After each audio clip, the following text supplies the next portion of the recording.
பரிசுத்த நாமத்துக்கு மகிமை உண்டாவதாக. Glory be unto the holy name of the Lord. Mark எழுதின சுவிசேஷம் 16ஆம் அதிகாரம் 9ஆம் வசனம் வாசிக்கலாம். Mark's Gospel chapter 16 verse 9. Mark 16:9. Now when Jesus was risen early the first day of the week, he appeared first to Mary Magdalene, out of whom he had cast 7 devils. வாரத்தின் முதலாம் நாள் அதிகாலையிலே இயேசு எழுந்திருந்த பின்பு மகதலேனா மரியாளுக்கு முதல் தரிசனமானார். கர்த்தருடைய பரிசுத்த நாமத்துக்கு மகிமை உண்டாவதாக. Glory be unto the holy name of the Lord. உயிர்த்தெழுந்த இயேசு தரிசனமான ஒரு நிகழ்ச்சி இங்கே சொல்லப்பட்டிருக்கிறது. This is one event where the resurrected Christ or Jesus appeared to people. நாம் உயிர்த்தெழுந்த நாளை சில நாட்களுக்கு முன்பாக நாம் ஆசரித்தோம். We also observed the day of resurrection few days back. உயிர்த்தெழுந்த இயேசு பலருக்கு தரிசனமானார் என்று வேதம் சுட்டிக்காட்டுகிறது. The Bible points out that the resurrected Jesus appeared to many. ஏனென்றால் அவர் உயிரோடு எழுந்து தான் உயிரோடு இருக்கிறதாக பலருக்கு அவர் காண்பித்தார். Because he rose again alive and he appeared to many to show that he was alive. ஏனென்றால் உயிரோடு எழும்பினது உண்மை என்பதை அவர் வெளிப்படுத்த விரும்பினார். He desired to reveal or manifest that it was true that he resurrected alive. அப்போஸ்தலர் 1:3 நாம் அதை பார்க்க முடியும். Acts of the Apostles chapter 1 verse 3 we read this. அவர் பாடுபட்ட பின்பு 40 நாளளவும் அப்போஸ்தலருக்கு தரிசனமாகி தேவனுடைய ராஜ்யத்துக்குரியவைகளை அவர்களுடனே பேசி அநேகம் தெளிவான திஷ்டாந்தங்களினாலே அவர்களுக்கு தம்மை உயிரோடு இருக்கிறவராக காண்பித்தார். உயிரோடு இருக்கிறதாக அவர் அடிக்கடி தன்னை காண்பித்தார். Very often he showed to others that he was alive. சுமார் 40 நாட்கள் அவர் அப்போஸ்தலர்களுக்கு பல இடங்களிலே அவர் தரிசனமானார் என்று வேதம் சொல்லுகிறது. The Bible says in various points he appeared to the apostles for 40 days. இவைகளை குறித்து நாம் பல இடங்களிலே வேதத்திலே பார்க்கிறோம். Concerning this we can read in the Bible in various places. 1 கொரிந்தியர் 15ஆம் அதிகாரத்தை பார்க்கும்போது Coming to 1 Corinthians chapter 15 5 முதல் 8 வசனங்களை வாசிக்கும் பொழுது verses 5 through 8 அவர் பலருக்கு தரிசனமானது அங்கே சொல்லப்பட்டிருக்கிறது. it speaks about him appearing to many here. கேபாவுக்கும் பின்பு 12 தரிசனமானார். அதன் பின்பு அவர் 500 பேருக்கு அதிகமான சகோதரருக்கும் ஒரே வேளையில் தரிசனமானார். அவர்களில் அநேகர் இந்நாள் வரைக்கும் இருக்கிறார்கள், சிலர் மாத்திரம் நித்திரை அடைந்திருக்கிறார்கள். பின்பு யாக்கோபுக்கும் அதன் பின்பு அப்போஸ்தலர் எல்லாருக்கும் தரிசனமானார். எல்லாருக்கும் பின்பு அகால பிறவி போன்ற எனக்கும் தரிசனமானார். இங்கே பலருக்கும் அவர் அந்த 40 நாட்களில் தரிசனமான பல சம்பவங்கள் சுட்டிக்காட்டப்பட்டிருக்கிறது. Here the various incidents where he appeared to many people in these 40 days are pointed out.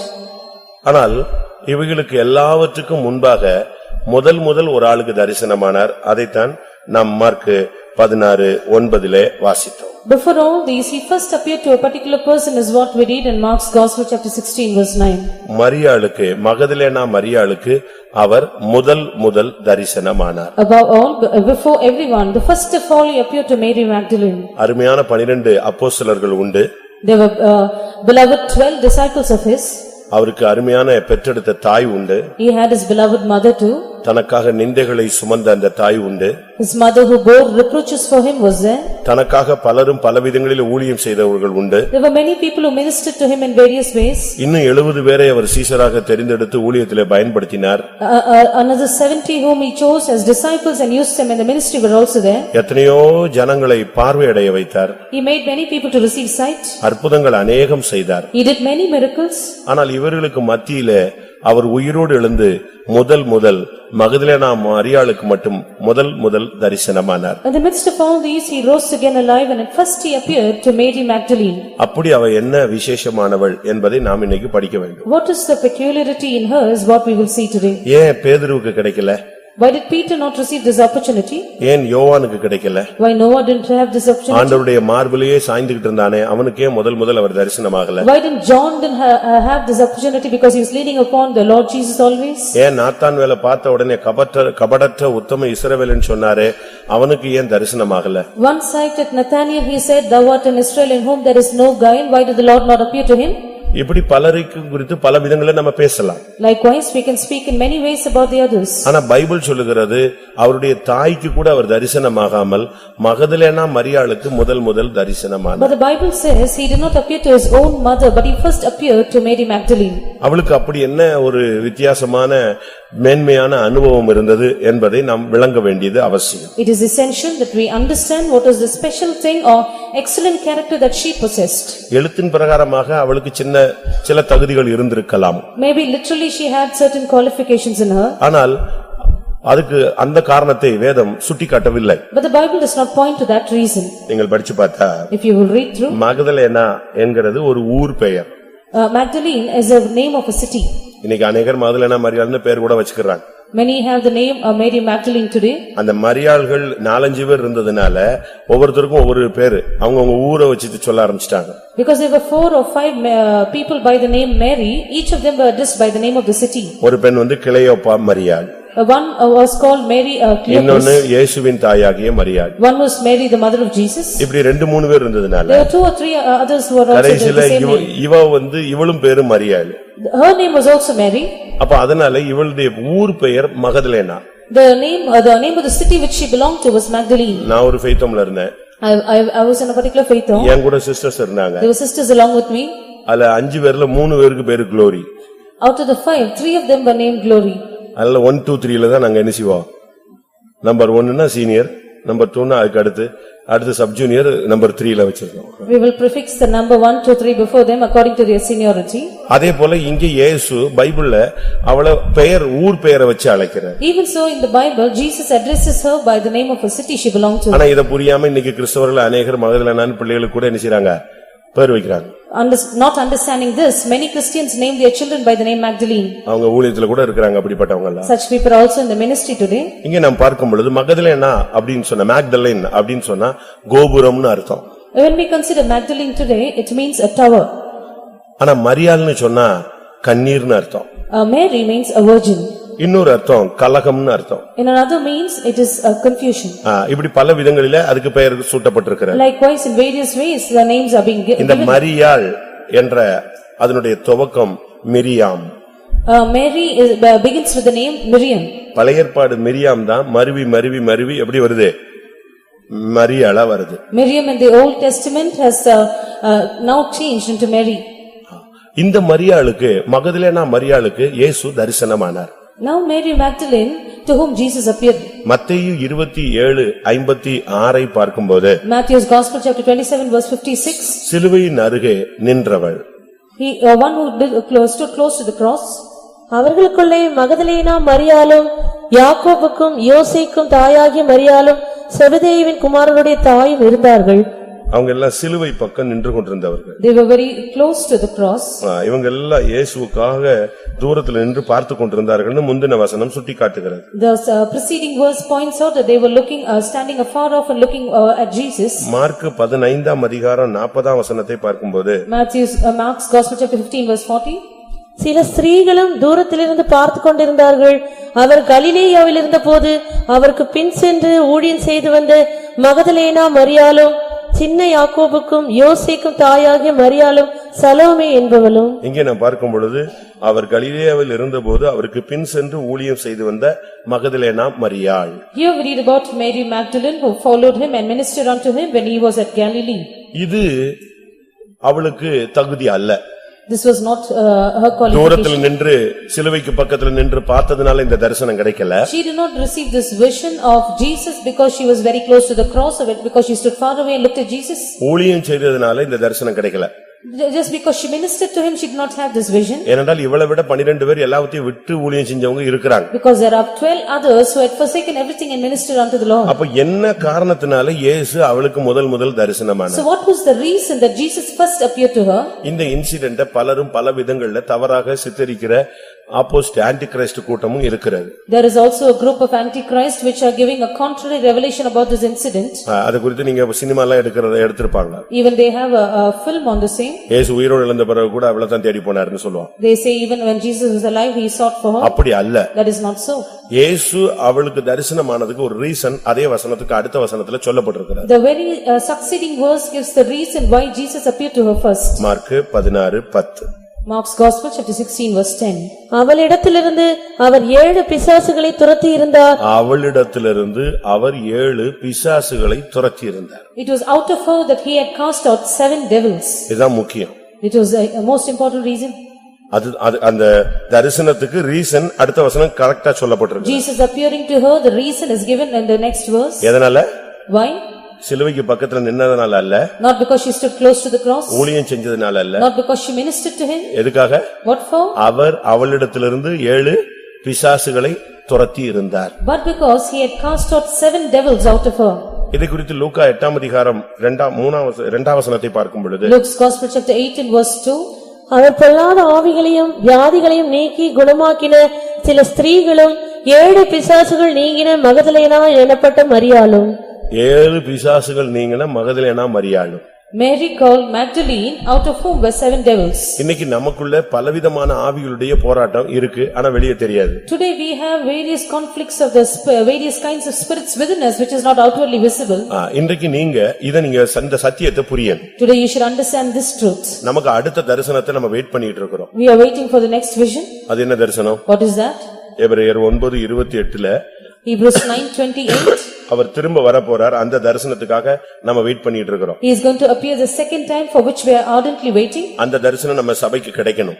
The church should have that vision.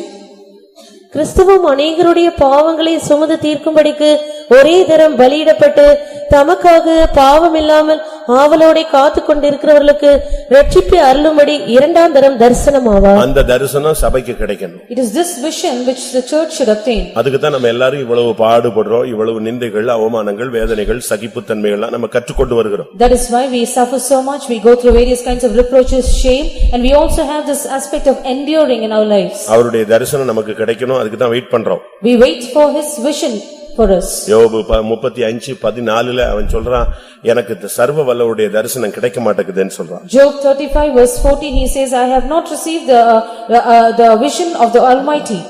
அவருடைய தரிசனம் உமக்கு கிடைக்கிறதில்லை என்று நீ சொல்லுகிறீரே. இன்னைக்கு अनेகருக்கு அவருடைய தரிசனம் கிடைக்கிறது இல்ல. Many are unable to see him today.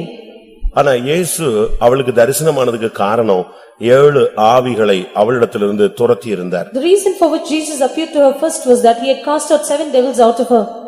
இதை நம்ம இன்னைக்கு கொஞ்சம் ஓரளவு ஆழமாக பார்க்கலாம். We will go a little into depth of this. இன்னைக்கு எல்லாருக்கும் விரோதமாக பலவிதமான வல்லமைகள் இருக்கிறது. There are various kinds of powers against each one of us today. ஆவிக்குரியவங்க எல்லாருக்கும் விரோதமாக இந்த வல்லமைகள் எழும்பி இருக்கும். Against every spiritual child of God these powers are risen up. நமக்கு விரோதமா யாரும் செய்வன செய்யணும் அப்படின அவசியம் There கிடையாது. is no need for anyone to work out an enchantment against us. நீங்க ஸ்பிரிச்சுவல்ல வளரணும்னு நினைச்சாங்களாலே உங்களுக்கு பிரச்சனைகள் வரும். The moment you desire to grow in your spiritual life you will face problems. ஞானசானம் பெற்று இயேசு கரையேறின உடனேயே அந்த பொல்லாங்கன் வந்து சோதனைக்காரன் வந்து விட்டான். The very moment Jesus came up to the shore after he was water baptized he faced the tempter. எப்பொழுதெல்லாம் நாம் முன்னேறணும்னு நினைக்கிறோமோ அப்பொழுதெல்லாம் நமக்கு விரோதமான சக்திகள் எழும்புவது இயல்பு. Every time we want to progress the powers which rise up against us is natural. ஆனால் இந்த ஆவிகள் நம்மை விட்டு நீங்க வேண்டியது அவசியம். But it is essential that these powers should go away from us. பிசாசின் போராட்டம் இருக்கலாமே தவிர அதுல நமக்கு ஜெயம் கிடைக்கலன்னா நாம் அவரை தரிசிக்க இயலாது. We should face the conflicts of the devils, but if we are not victorious over them then we cannot have his vision. நம்மில் அநேகர் நினைக்கிறோம் நமக்குள்ள பிசாசு இல்லன்னு நினைக்கிறோம். Many of us think we do not have the devil in us. நம்ம என்ன நினைக்கிறோம், பிசாசு பிடிச்சா ஆடிடுவாங்கன்னு நினைக்கிறோம். We think only if we are possessed then we will start to tremble and அப்படியே dance. முடிய விரிச்சிட்டு அந்த சகோதரி கத்தி குதிச்ச மாதிரி குதிப்போம். அதனால நமக்குள்ள இல்ல, அவங்களுக்கு மட்டும் தான் இருக்கு, நமக்குள்ள இல்ல அப்படி நம்ம நினைக்கிறோம். We will compare ourselves with the others who are terribly possessed and think the devil is not in us. ஆடுகிற பிசாசு ஈஸியா துரத்தறலாம், ஆடாம இருக்கு பாரு அதுதான் உன் வாழ்க்கையவே ஆட வைக்குது. We can drive out the devil which is dancing around easily, but the devils which are inside you which is not visibly seen, hard to chase it out. இன்னைக்கு நம்ம பெந்தேகோஸ்தேக்காரர்களுக்கு இருக்கிற ஆவி ஆடாது. The devils or the spirits which are found in the Pentecostal people will not tremble and shake. ஆனா எல்லாரையும் ஆட வைக்கும், குடும்பத்தை ஆட வைக்கும், வாழ்க்கையை, ஊழியத்தை, சபையவே அசைக்கும். It will make the family, the church, the ministry and everyone to dance around you. சரியான ஒரு பகுத்தறிவின் ஆவி இல்லன்னா உங்க மனைவி உங்ககிட்ட பேசுறது என்ன ஸ்பிரிட்ல பேசுறாங்கன்னு உங்களால கண்டுபிடிக்கவே முடியாது. If you lack a proper discerning spirit you cannot find out what reason your wife is speaking with you. பேதுரு ஒரு நாள் நின்னுட்டு இருக்கும்போது While Peter was standing, இயேசு பேச ஆரம்பித்தார். Jesus started to speak. சீஷர்கள் எல்லாம் சைடுல நின்னாங்க. The disciples were on the other side. நான் மனுஷர் கையில ஒப்பு கொடுக்கப்படுவேன். I will be given into the hands of men. அவர்கள் என்னை அடிப்பார்கள். They will smite me. என்னை சிலுவையில அறைவார்கள். They will crucify me on the நான் cross. கொலையுண்ணப்படுவேன். I will be killed. இப்படின்னு பேச ஆரம்பிச்ச உடனே As he started to speak, மத்த 11 அப்படி கல்லு மாதிரி நின்னுச்சு. all the 11 stood as a stone. யாரு? Who? 11 சீஷர்களும் அப்படியே பிரம்ம பிடிச்ச மாதிரி நின்னுட்டான். என்னடா இன்னும் புதுசா சொல்றாரு. The 11 disciples remaining ones, they stood as a stone, not understanding what he was speaking. ஆனா பேதுருவால அப்படி நிக்க முடியல. But Peter couldn't do that. அவன் சொன்னா என்ன சொல்றீங்க? He said, what are you speaking? அப்படிலாம் நடக்காது. That is not, that should not be done. அப்படி நடக்கவும் விட மாட்டேன். I will not permit such things to அதெல்லாம் happen. அனுமதி கிடையாது. அது எப்படி நடக்கும் அப்படி? There has no permission for them. How can that happen? இப்ப நீங்க அந்த இடத்துல நீங்க நின்னு பாத்தீங்கன்னா, Suppose you were in that place, உங்களுக்கு எப்படி தோணும்? what would be your opinion? நம்முடைய அறிவு என்ன சொல்லும்? What will our mind say? இயேசுவுக்காக என்ன செய்றான்? கொதிச்சு நிக்கிறான். மத்தவெல்லாம் கல்லு மாதிரி நிக்கிறான். இவன் ஒருத்தன் தான் என்ன செய்றான்? ரத்தம் ஓடுதுன்னு நினைப்பீங்க. You will think only blood is flowing in his body because he is zealous for Jesus and he is standing firm for the Lord. But இயேசு அத பத்தி என்ன சொன்னாரு? But looking at him, what did Jesus say? உடனே சொன்னாரு, அப்பாலே போ சாத்தானேன்ட்டார். Immediately he commanded saying, get thee hence Satan. அதுக்கு பிறகுதான் புரிஞ்சது அது யாரு? உள்ள இருந்து பேசினது யாரு? பிசாசு. It was after that they understood that the devil was speaking through him. அதுக்கு இயேசு ஒரு ரீசனை மென்ஷன் பண்றாரு. Jesus gives a reason there. என்ன சொல்றாரு? நீ தேவனுக்கு ஏற்றவைகளை சிந்தியாமல் மனிதனுக்கு ஏற்றவைகளை சிந்திக்கிறாய், அப்பாலே போ சாத்தானேன்னார். He says, thou savest not the things of God but savest the things of men, therefore get thee hence Satan. அப்ப பிசாசு வந்தா முடிய விரிச்சு போட்டு அந்த கிளிப்லாம் அத்து கீழே விழுந்து அப்படியே சுத்துவாங்க அப்படின்னா நீங்க நினைக்க கூடாது. சுத்தாமலே நின்னு உன்னைய சுத்த விட்டுருவான். So do not think if one is devil possessed, they will start to shake around and dance around with their hair open. It is not true. Without even dancing so, they will make you to shake. நீ பாடுபடக்கூடாது. You should not suffer. நீ சிலுவை சுமக்க கூடாது. You should not bear a cross. சிலுவையில நீ அடிபடக்கூடாது. You should not be crucified. அது எப்படி நடக்குன்னு நம்ம பாத்துறலாம். We will see how it happens. இவைகள் மனிதனுக்கு ஏற்றவைகள். These are those things which savor us to men. இந்த சிந்தை தான் பிசாசின் சிந்தை. This is the mind of Satan. இத நீங்க கண்டுபிடிக்கணும். This is what you need to spot out. இத கண்டுபிடிக்காம நம்ம இருந்துகிட்டு வேற எதுக்கோ போட்டு ஜெபிச்சு பிரயோஜனம் கிடையாது. Without understanding this, if we pray for something else, there is no use. உங்க மனைவி உங்ககிட்ட சில நல்ல கருத்துக்கள் சொல்லுவாங்க. Your wife will give you good opinions. ஒருவேளை உங்க புருஷன் உங்களை சில கைடன்ஸ் பண்ணலாம். Perhaps your husband might do certain things against you. உங்களுக்கு சில கைடு ஒரு சில காரியங்களை உங்களுக்கு ஆலோசனை கொடுக்கலாம். They might give you certain counsels. ஆனா அது யாருடைய வார்த்தை தேவ சித்தமா அப்படிங்கறத நீங்க கண்டுபிடிக்கணும். But you need to discern whether it is the will of God and whose words are these. அந்த சூழ்நிலையில அந்த வார்த்தை நல்லதா இருக்கும். In that circumstance, are these words right? But உள்ள இருந்து பேசுனது யாருங்கறத நீங்க என்ன செய்யணும்? கண்டுபிடிக்கணும். You have to discern who is speaking within him. ஒரு இடத்துல ஒரு பிசாசு பிடிச்ச சகோதரியை வச்சு நான் ஜெபிச்சிட்டு கிடந்தேன். In one place I was praying with a devil possessed woman. அப்ப எனக்கு ஒரு அவசரமா ஒரு இடத்துக்கு ஒரு விசிட்டிங் போக வேண்டியது. I urgently had to visit a place. நான் போயிட்டேன். I went. நான் போயிட்டு திரும்பி வந்தேன். When I returned, போகும்போது ஒரு வயசான ஐயாட்டையும் ஒரு சகோதரிட்டையும் அவங்கள பொறுப்பா பாத்துக்கங்க அப்படின்னு சொல்லிட்டு போயிட்டேன். Before I left, I handed her over to one of the elderly brothers and one sister there. நீங்க ரெண்டு பேரும் பாத்துக்கங்க. You take care of her. அது வெளிய சர்ச்சை விட்டு வெளிய ஓடிராம. That she might not run away from the church. தனக்கு ஏதாவது தீங்கு செய்யறாம. That she might not do any evil to herself. நான் வர்ற வரைக்கும் பாத்துக்கோங்க. Take care of her until I return. அவங்க பாத்துக்கிட்டாங்க. They took care of her. But நான் திரும்பி வரும்போது But when I returned, அந்த பிரதர் ரோட்ல நின்னுட்டு இருந்தாரு. the brother was on the road. எனக்கு அது ஒண்ணும் புரியல. I could not understand. எப்படி இருக்காங்கன்னா நல்லா இருக்காங்கன்றாரு. How was she? She's fine. நான் வந்து பார்த்தேன் எப்படி இருக்கு அந்த சகோதரி. I came back and I had a look at her. நான் கொஞ்ச நாள் ஃபெய்தம்ல வச்சு அதுக்கு ஜெபிச்சோம். We had her in the faithum for a long time as we were praying for her. அப்ப நான் ஃபெய்தம் உள்ள போய் அந்த சகோதரி ரூமுக்கு போயிட்டு அந்த சகோதரியை பார்க்க போனேன். As I entered the faithum, I went to the room where the sister was and prayed for her. அந்த ஸ்பிரிட் வந்து கை அப்படி அடிச்சிட்டே இருந்துச்சு. That place she kept on moving her hands in that moment. புரியுதா உங்களுக்கு? அந்த ஸ்பிரிட் யாருன்னு இந்துக்களுக்கு புரிஞ்சிருக்கும். அது எப்படி அடிச்சிட்டே இருந்துச்சு. இதான் அதனுடைய சிம்பல் வந்து என்னது? எப்படி அடிச்சிட்டே இருந்துச்சு. நான் சொன்னேன் நீ யாரு புதுசா ஒரு ஆள், நான் போகும்போது நீ இல்லையே. She kept showing that sign continually and நான் போகும்போது நீ இல்லையேன்னு கேட்டேன். When I went from here you were not here.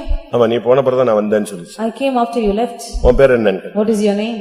புரியலையா என்னைய அப்படினுச்சு. He said don't you understand? எனக்கு புரிஞ்சிருச்சு. I understood. யார் அது? Who is he? நாரதர்னு ஒரு ஸ்பிரிட் இருக்கு. There's one spirit by that name. இந்துக்களுக்கு படிச்சிருக்கீங்களா? Have you read them and ஒரு 10 நிமிஷத்துல இருக்கிற அவ்வளவு வரையும் குழப்பி விட்டு எல்லாரையும் பிரிச்சு விட்டு போயிட்டே இருப்பான். Within 10 minutes. ஆமா நீ சொல்றதும் சரிதான், நீ சொல்றதும் சரிதாம்மா, இப்படி 4 வரையும் நீ சொல்றதும் சரிதாம்மா, அத்தோட 4 வரையும் பிச்சுக்கோ. They will convince all the others who are there and separate all of them. ஒரு 2 ஜால்ரா மாதிரி வச்சிருப்பான். உங்களுக்கு தெரியுமா?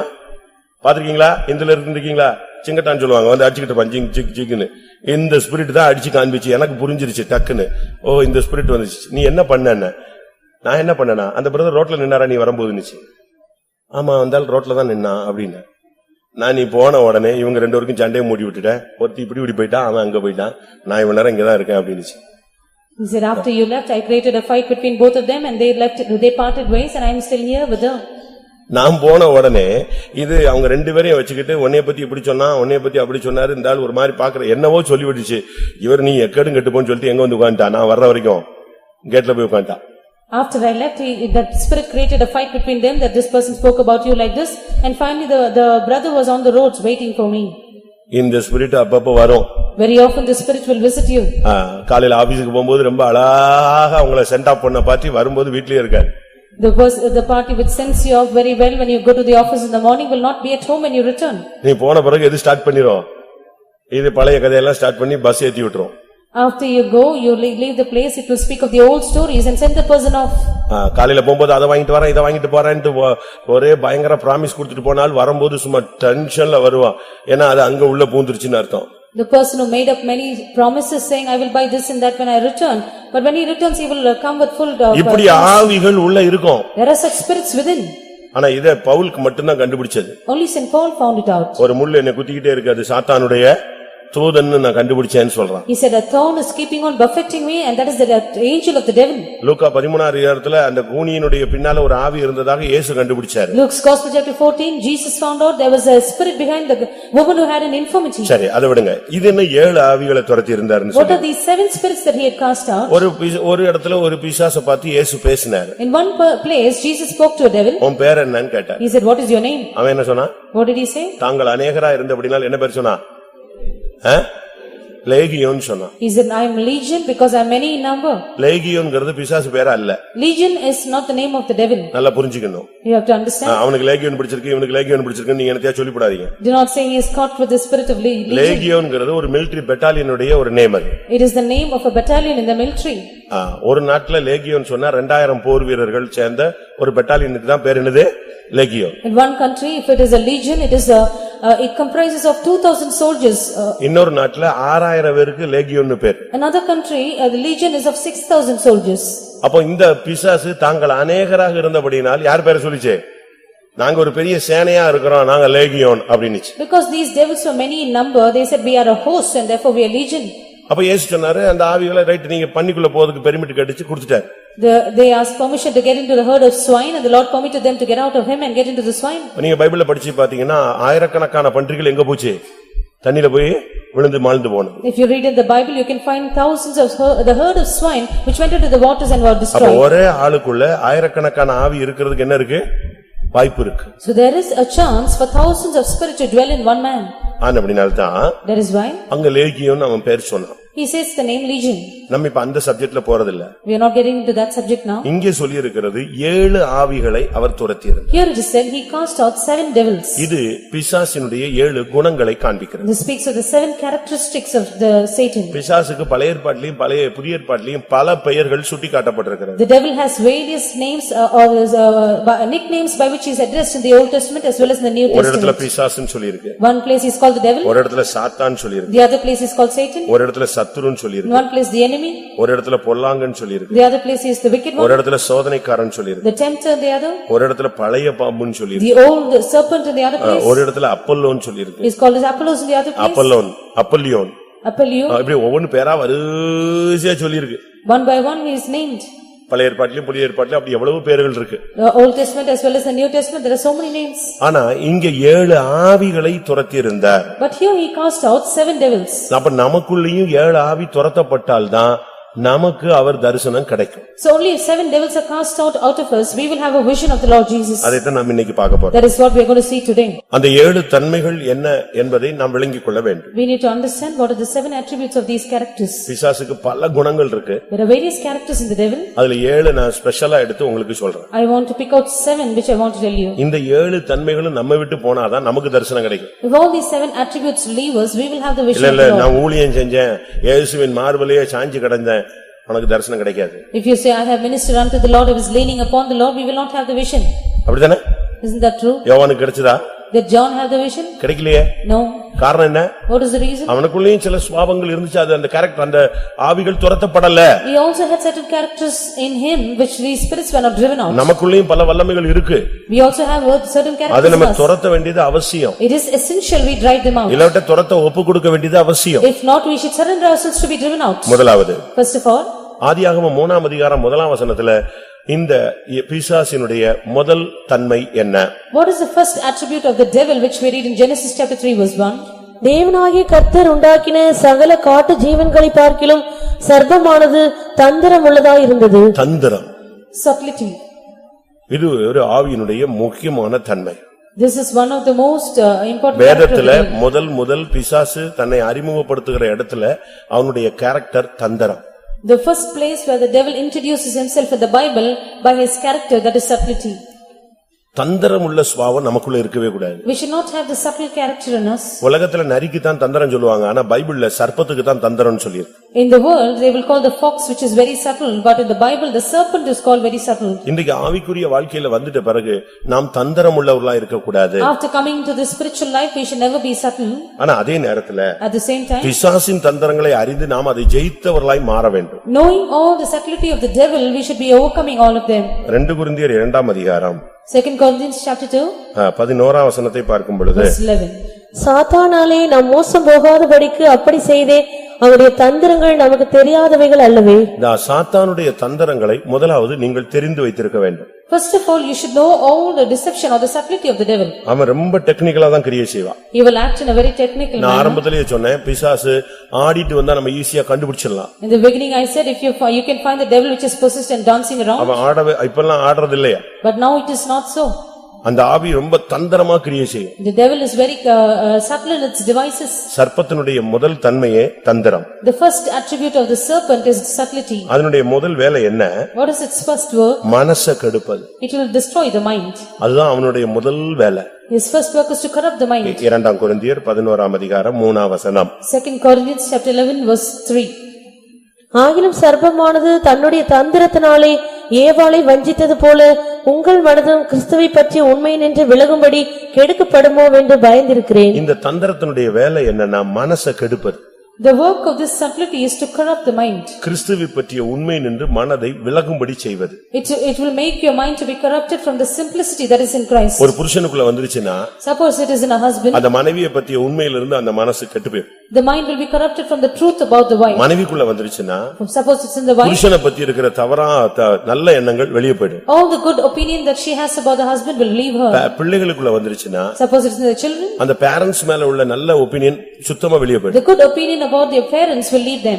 இப்படிப்பட்ட எண்ணங்கள் வரும் பொழுதுதான் அவங்களுடைய மைண்ட் கரெக்ட் ஆகி யாரை பார்த்தாலும் தப்பாவே சிந்திக்க கூடியவங்களா மாறிடுவாங்க. Only when such thoughts enter into them, their mind is corrupted and they will have a wrong opinion about anyone they witness. அப்படியே ஆப்போசிட்டா போதகம் பண்ணுவான். They will teach in the contrary manner. சர்ப்பம் மிகவும் தந்திரமுள்ளதா இருந்தது. என்ன பண்ணிச்சு? The serpent was very subtle and what did it do? அப்படியே பிரசங்கத்தை ட்ரிப் பண்ணி விட்டான் ஒரு செகண்ட்ல. It overturned the message. Daily கர்த்தர் ஒரு பிரசங்கம் பண்ணுவார், இந்த கனியை புசிக்கும் நாளில் நீங்கள் சாகவே சாவி. Every day the Lord will give a message, on the day that thou shalt eat of this fruit thou shalt surely die. அந்த நேரத்துல வேற பிரசங்கம் தேவை இல்ல. There is no other message needed on the day. ஒருத்தன் விபச்சாரத்துல சிக்கி இருக்கிறான் அப்படின்னா அவனுக்கு விபச்சாரத்தை பத்தி தான் பிரசங்கம் பண்ணணும். அவனை போய் பணாசையில போய் பிரசங்கம் பண்ணா அவனுக்கு மண்டையில அவன் யாருக்கோ பேசிட்டு இருக்காரு பாஸ்டர்னு பேசாம உட்கார்ந்திருப்பான். A person is caught in adultery, he should be given a message about adultery, but if he is taught about love of money, then he will think the pastor is speaking to someone else. அதனால daily ஆண்டவர் வந்து ஒரே பிரசங்கம் தான் பண்ணுவாரு. Every day the Lord will give them the same message. அந்த கனியை மட்டும் நெஞ்சிராத. Do not eat of the fruit. புசிச்சிராத. Do not eat. அத புசிச்சா நீ சாகவே சாவ. If you will eat, you will surely die. இத கேட்டுக்கிட்டே இருந்தான் இவனும். He was also hearing the message. அப்படி பிரசங்கத்தை ஒரு ட்ரிப் பண்ணி விட்டான், லைட்டா ட்ரிப் பண்ணான். He slightly overturned the message. அந்த கனியை புசிக்க வேண்டாம் என்று தேவன் சொன்னது உண்டோ? As the Lord said, thou shalt not eat of the fruit. உடனே இந்த அம்மா நினைச்சு, ஆமா. And the sister said yes. அப்படியானால் நீங்கள் அதை புசிக்கும் நாளில் எப்படி மாறுவீங்க? பிரசங்கம் என்ன சொல்லுது? தேவனுடைய பிரசங்கம் என்ன சொல்லுது? சாகவே சாவாய். The message of God says thou shalt surely die on the day thou shalt eat. இவன் பிரசங்கம் பண்றான் என்னது? நீ அதை புசிக்கும் நாளில் நீங்கள் யார மாறிடுவீங்க? தேவனை போல மாறுவீங்க. இந்த பிரசங்கத்துல உங்க ரெண்டு பேருக்கு இங்க இருக்கிறவங்களுக்கு எந்த பிரசங்கம் ரொம்ப பிடிக்குது? His message says on the day that thou shalt eat of it you shall become like the angel of God. Which message do you like here? இந்த ரெண்டு பிரசங்கத்துல எது உங்களுக்கு ரொம்ப இன்ட்ரெஸ்டா இருக்கு? Among the two, which interests you the more? அப்பா வந்தாலும் ஜாகவே Java என்னடா, அதை விட என்னைக்காவது ஒரு ஆசீர்வாதமா சொல்லுவானான்னு பார்த்தா அவன் அழகா சொல்லித்தரான். நீங்கள் என்ன எப்படி இருப்பீர்கள்?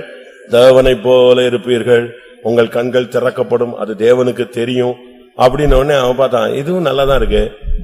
Whenever you come, they keep on saying, thou shalt surely die, but he gave another message, you shall become like the angel of God and your eyes shall be open. That is also fine. அவனுடைய தந்திரத்தினுடைய முதல் வேலை போதகத்தை மாற்றுவது. The first work of his subtlety is to change the message or the preaching. உபதேசத்தை மாற்றுவது. To perverse the doctrine. வேத வசனத்தை அப்படியே புரட்டுவது. To overturn the word of God. ஒரு விசுவாசி ஆண்டவரை தரிசிக்கணும்னா முதலாவது இந்த தந்திரத்தை புரிஞ்சு ஜெயிக்கணும். For a believer to see the Lord, first of all he should understand the subtlety and overcome in all these. 2 பேதுரு 2:1 பாருங்க, தந்திரமா வேதத்தை புரட்டிடுவான். 2 Peter chapter 2 verse 1 we read that they will overturn the doctrine. கள்ள தீர்க்கதரிசிகளும் ஜனங்களுக்குள்ளே இருந்தார்கள், அப்படியே உங்களுக்குள்ளும் கள்ள போதகர்கள் இருப்பார்கள். அவர்கள் கேதுவான வேத புரட்டுகளை தந்திரமாய் நுழைய பண்ணி தங்களை கிரயத்துக்கு கொண்ட ஆண்டவரை மறுதலித்து. வேத புரட்டுகளை எப்படி நுழைய பண்ணுவாங்க? தந்திரமா நுழைய பண்ணிடுவாங்க.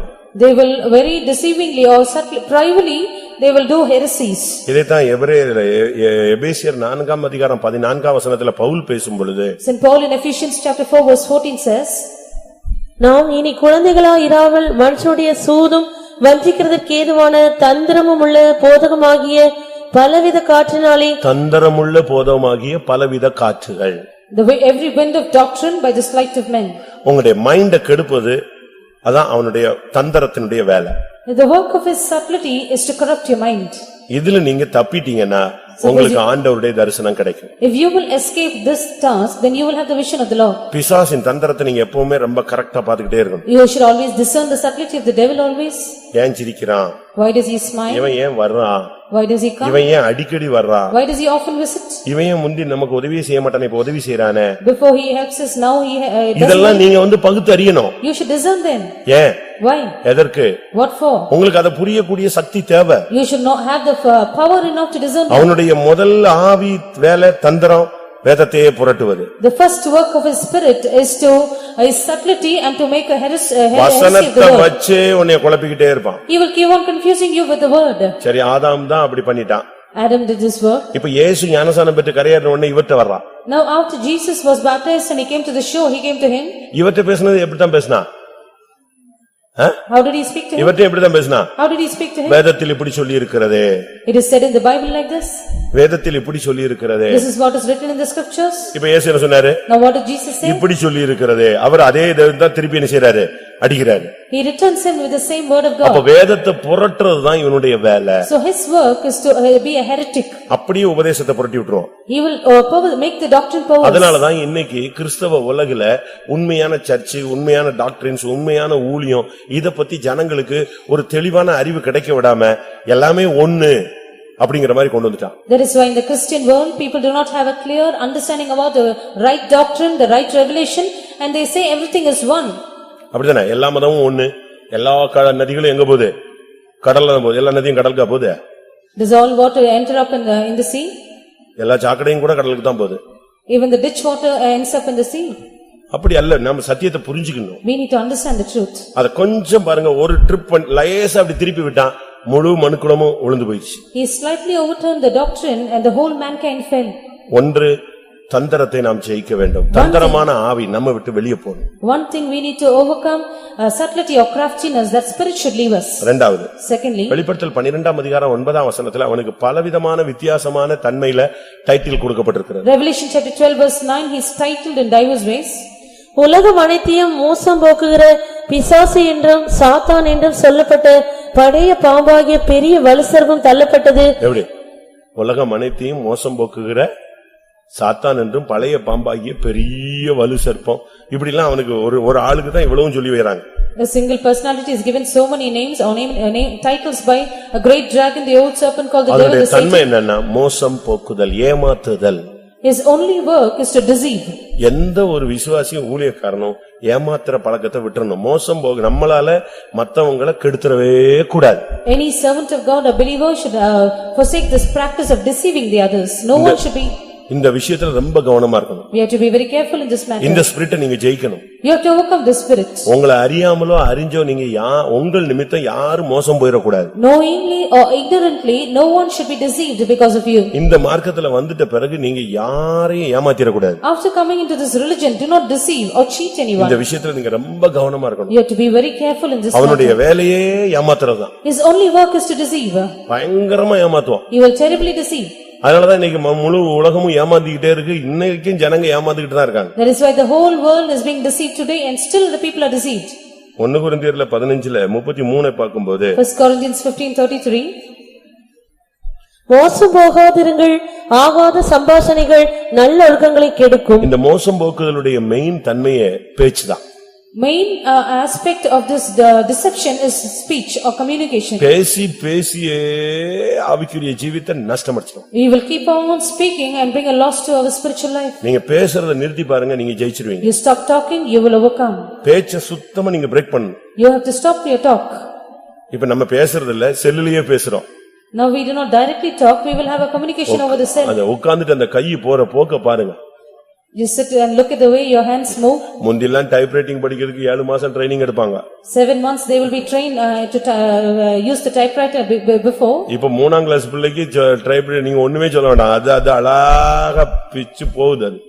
For a child who belongs to the 3rd standard, you need not teach her anything. She will. மோசம் போக்குகிற வல்லமை ஆகாத சம்பாஷணைகள் நல்லொழுக்கத்தை கெடுக்கும். The power which deceives, evil communication corrupts good manners.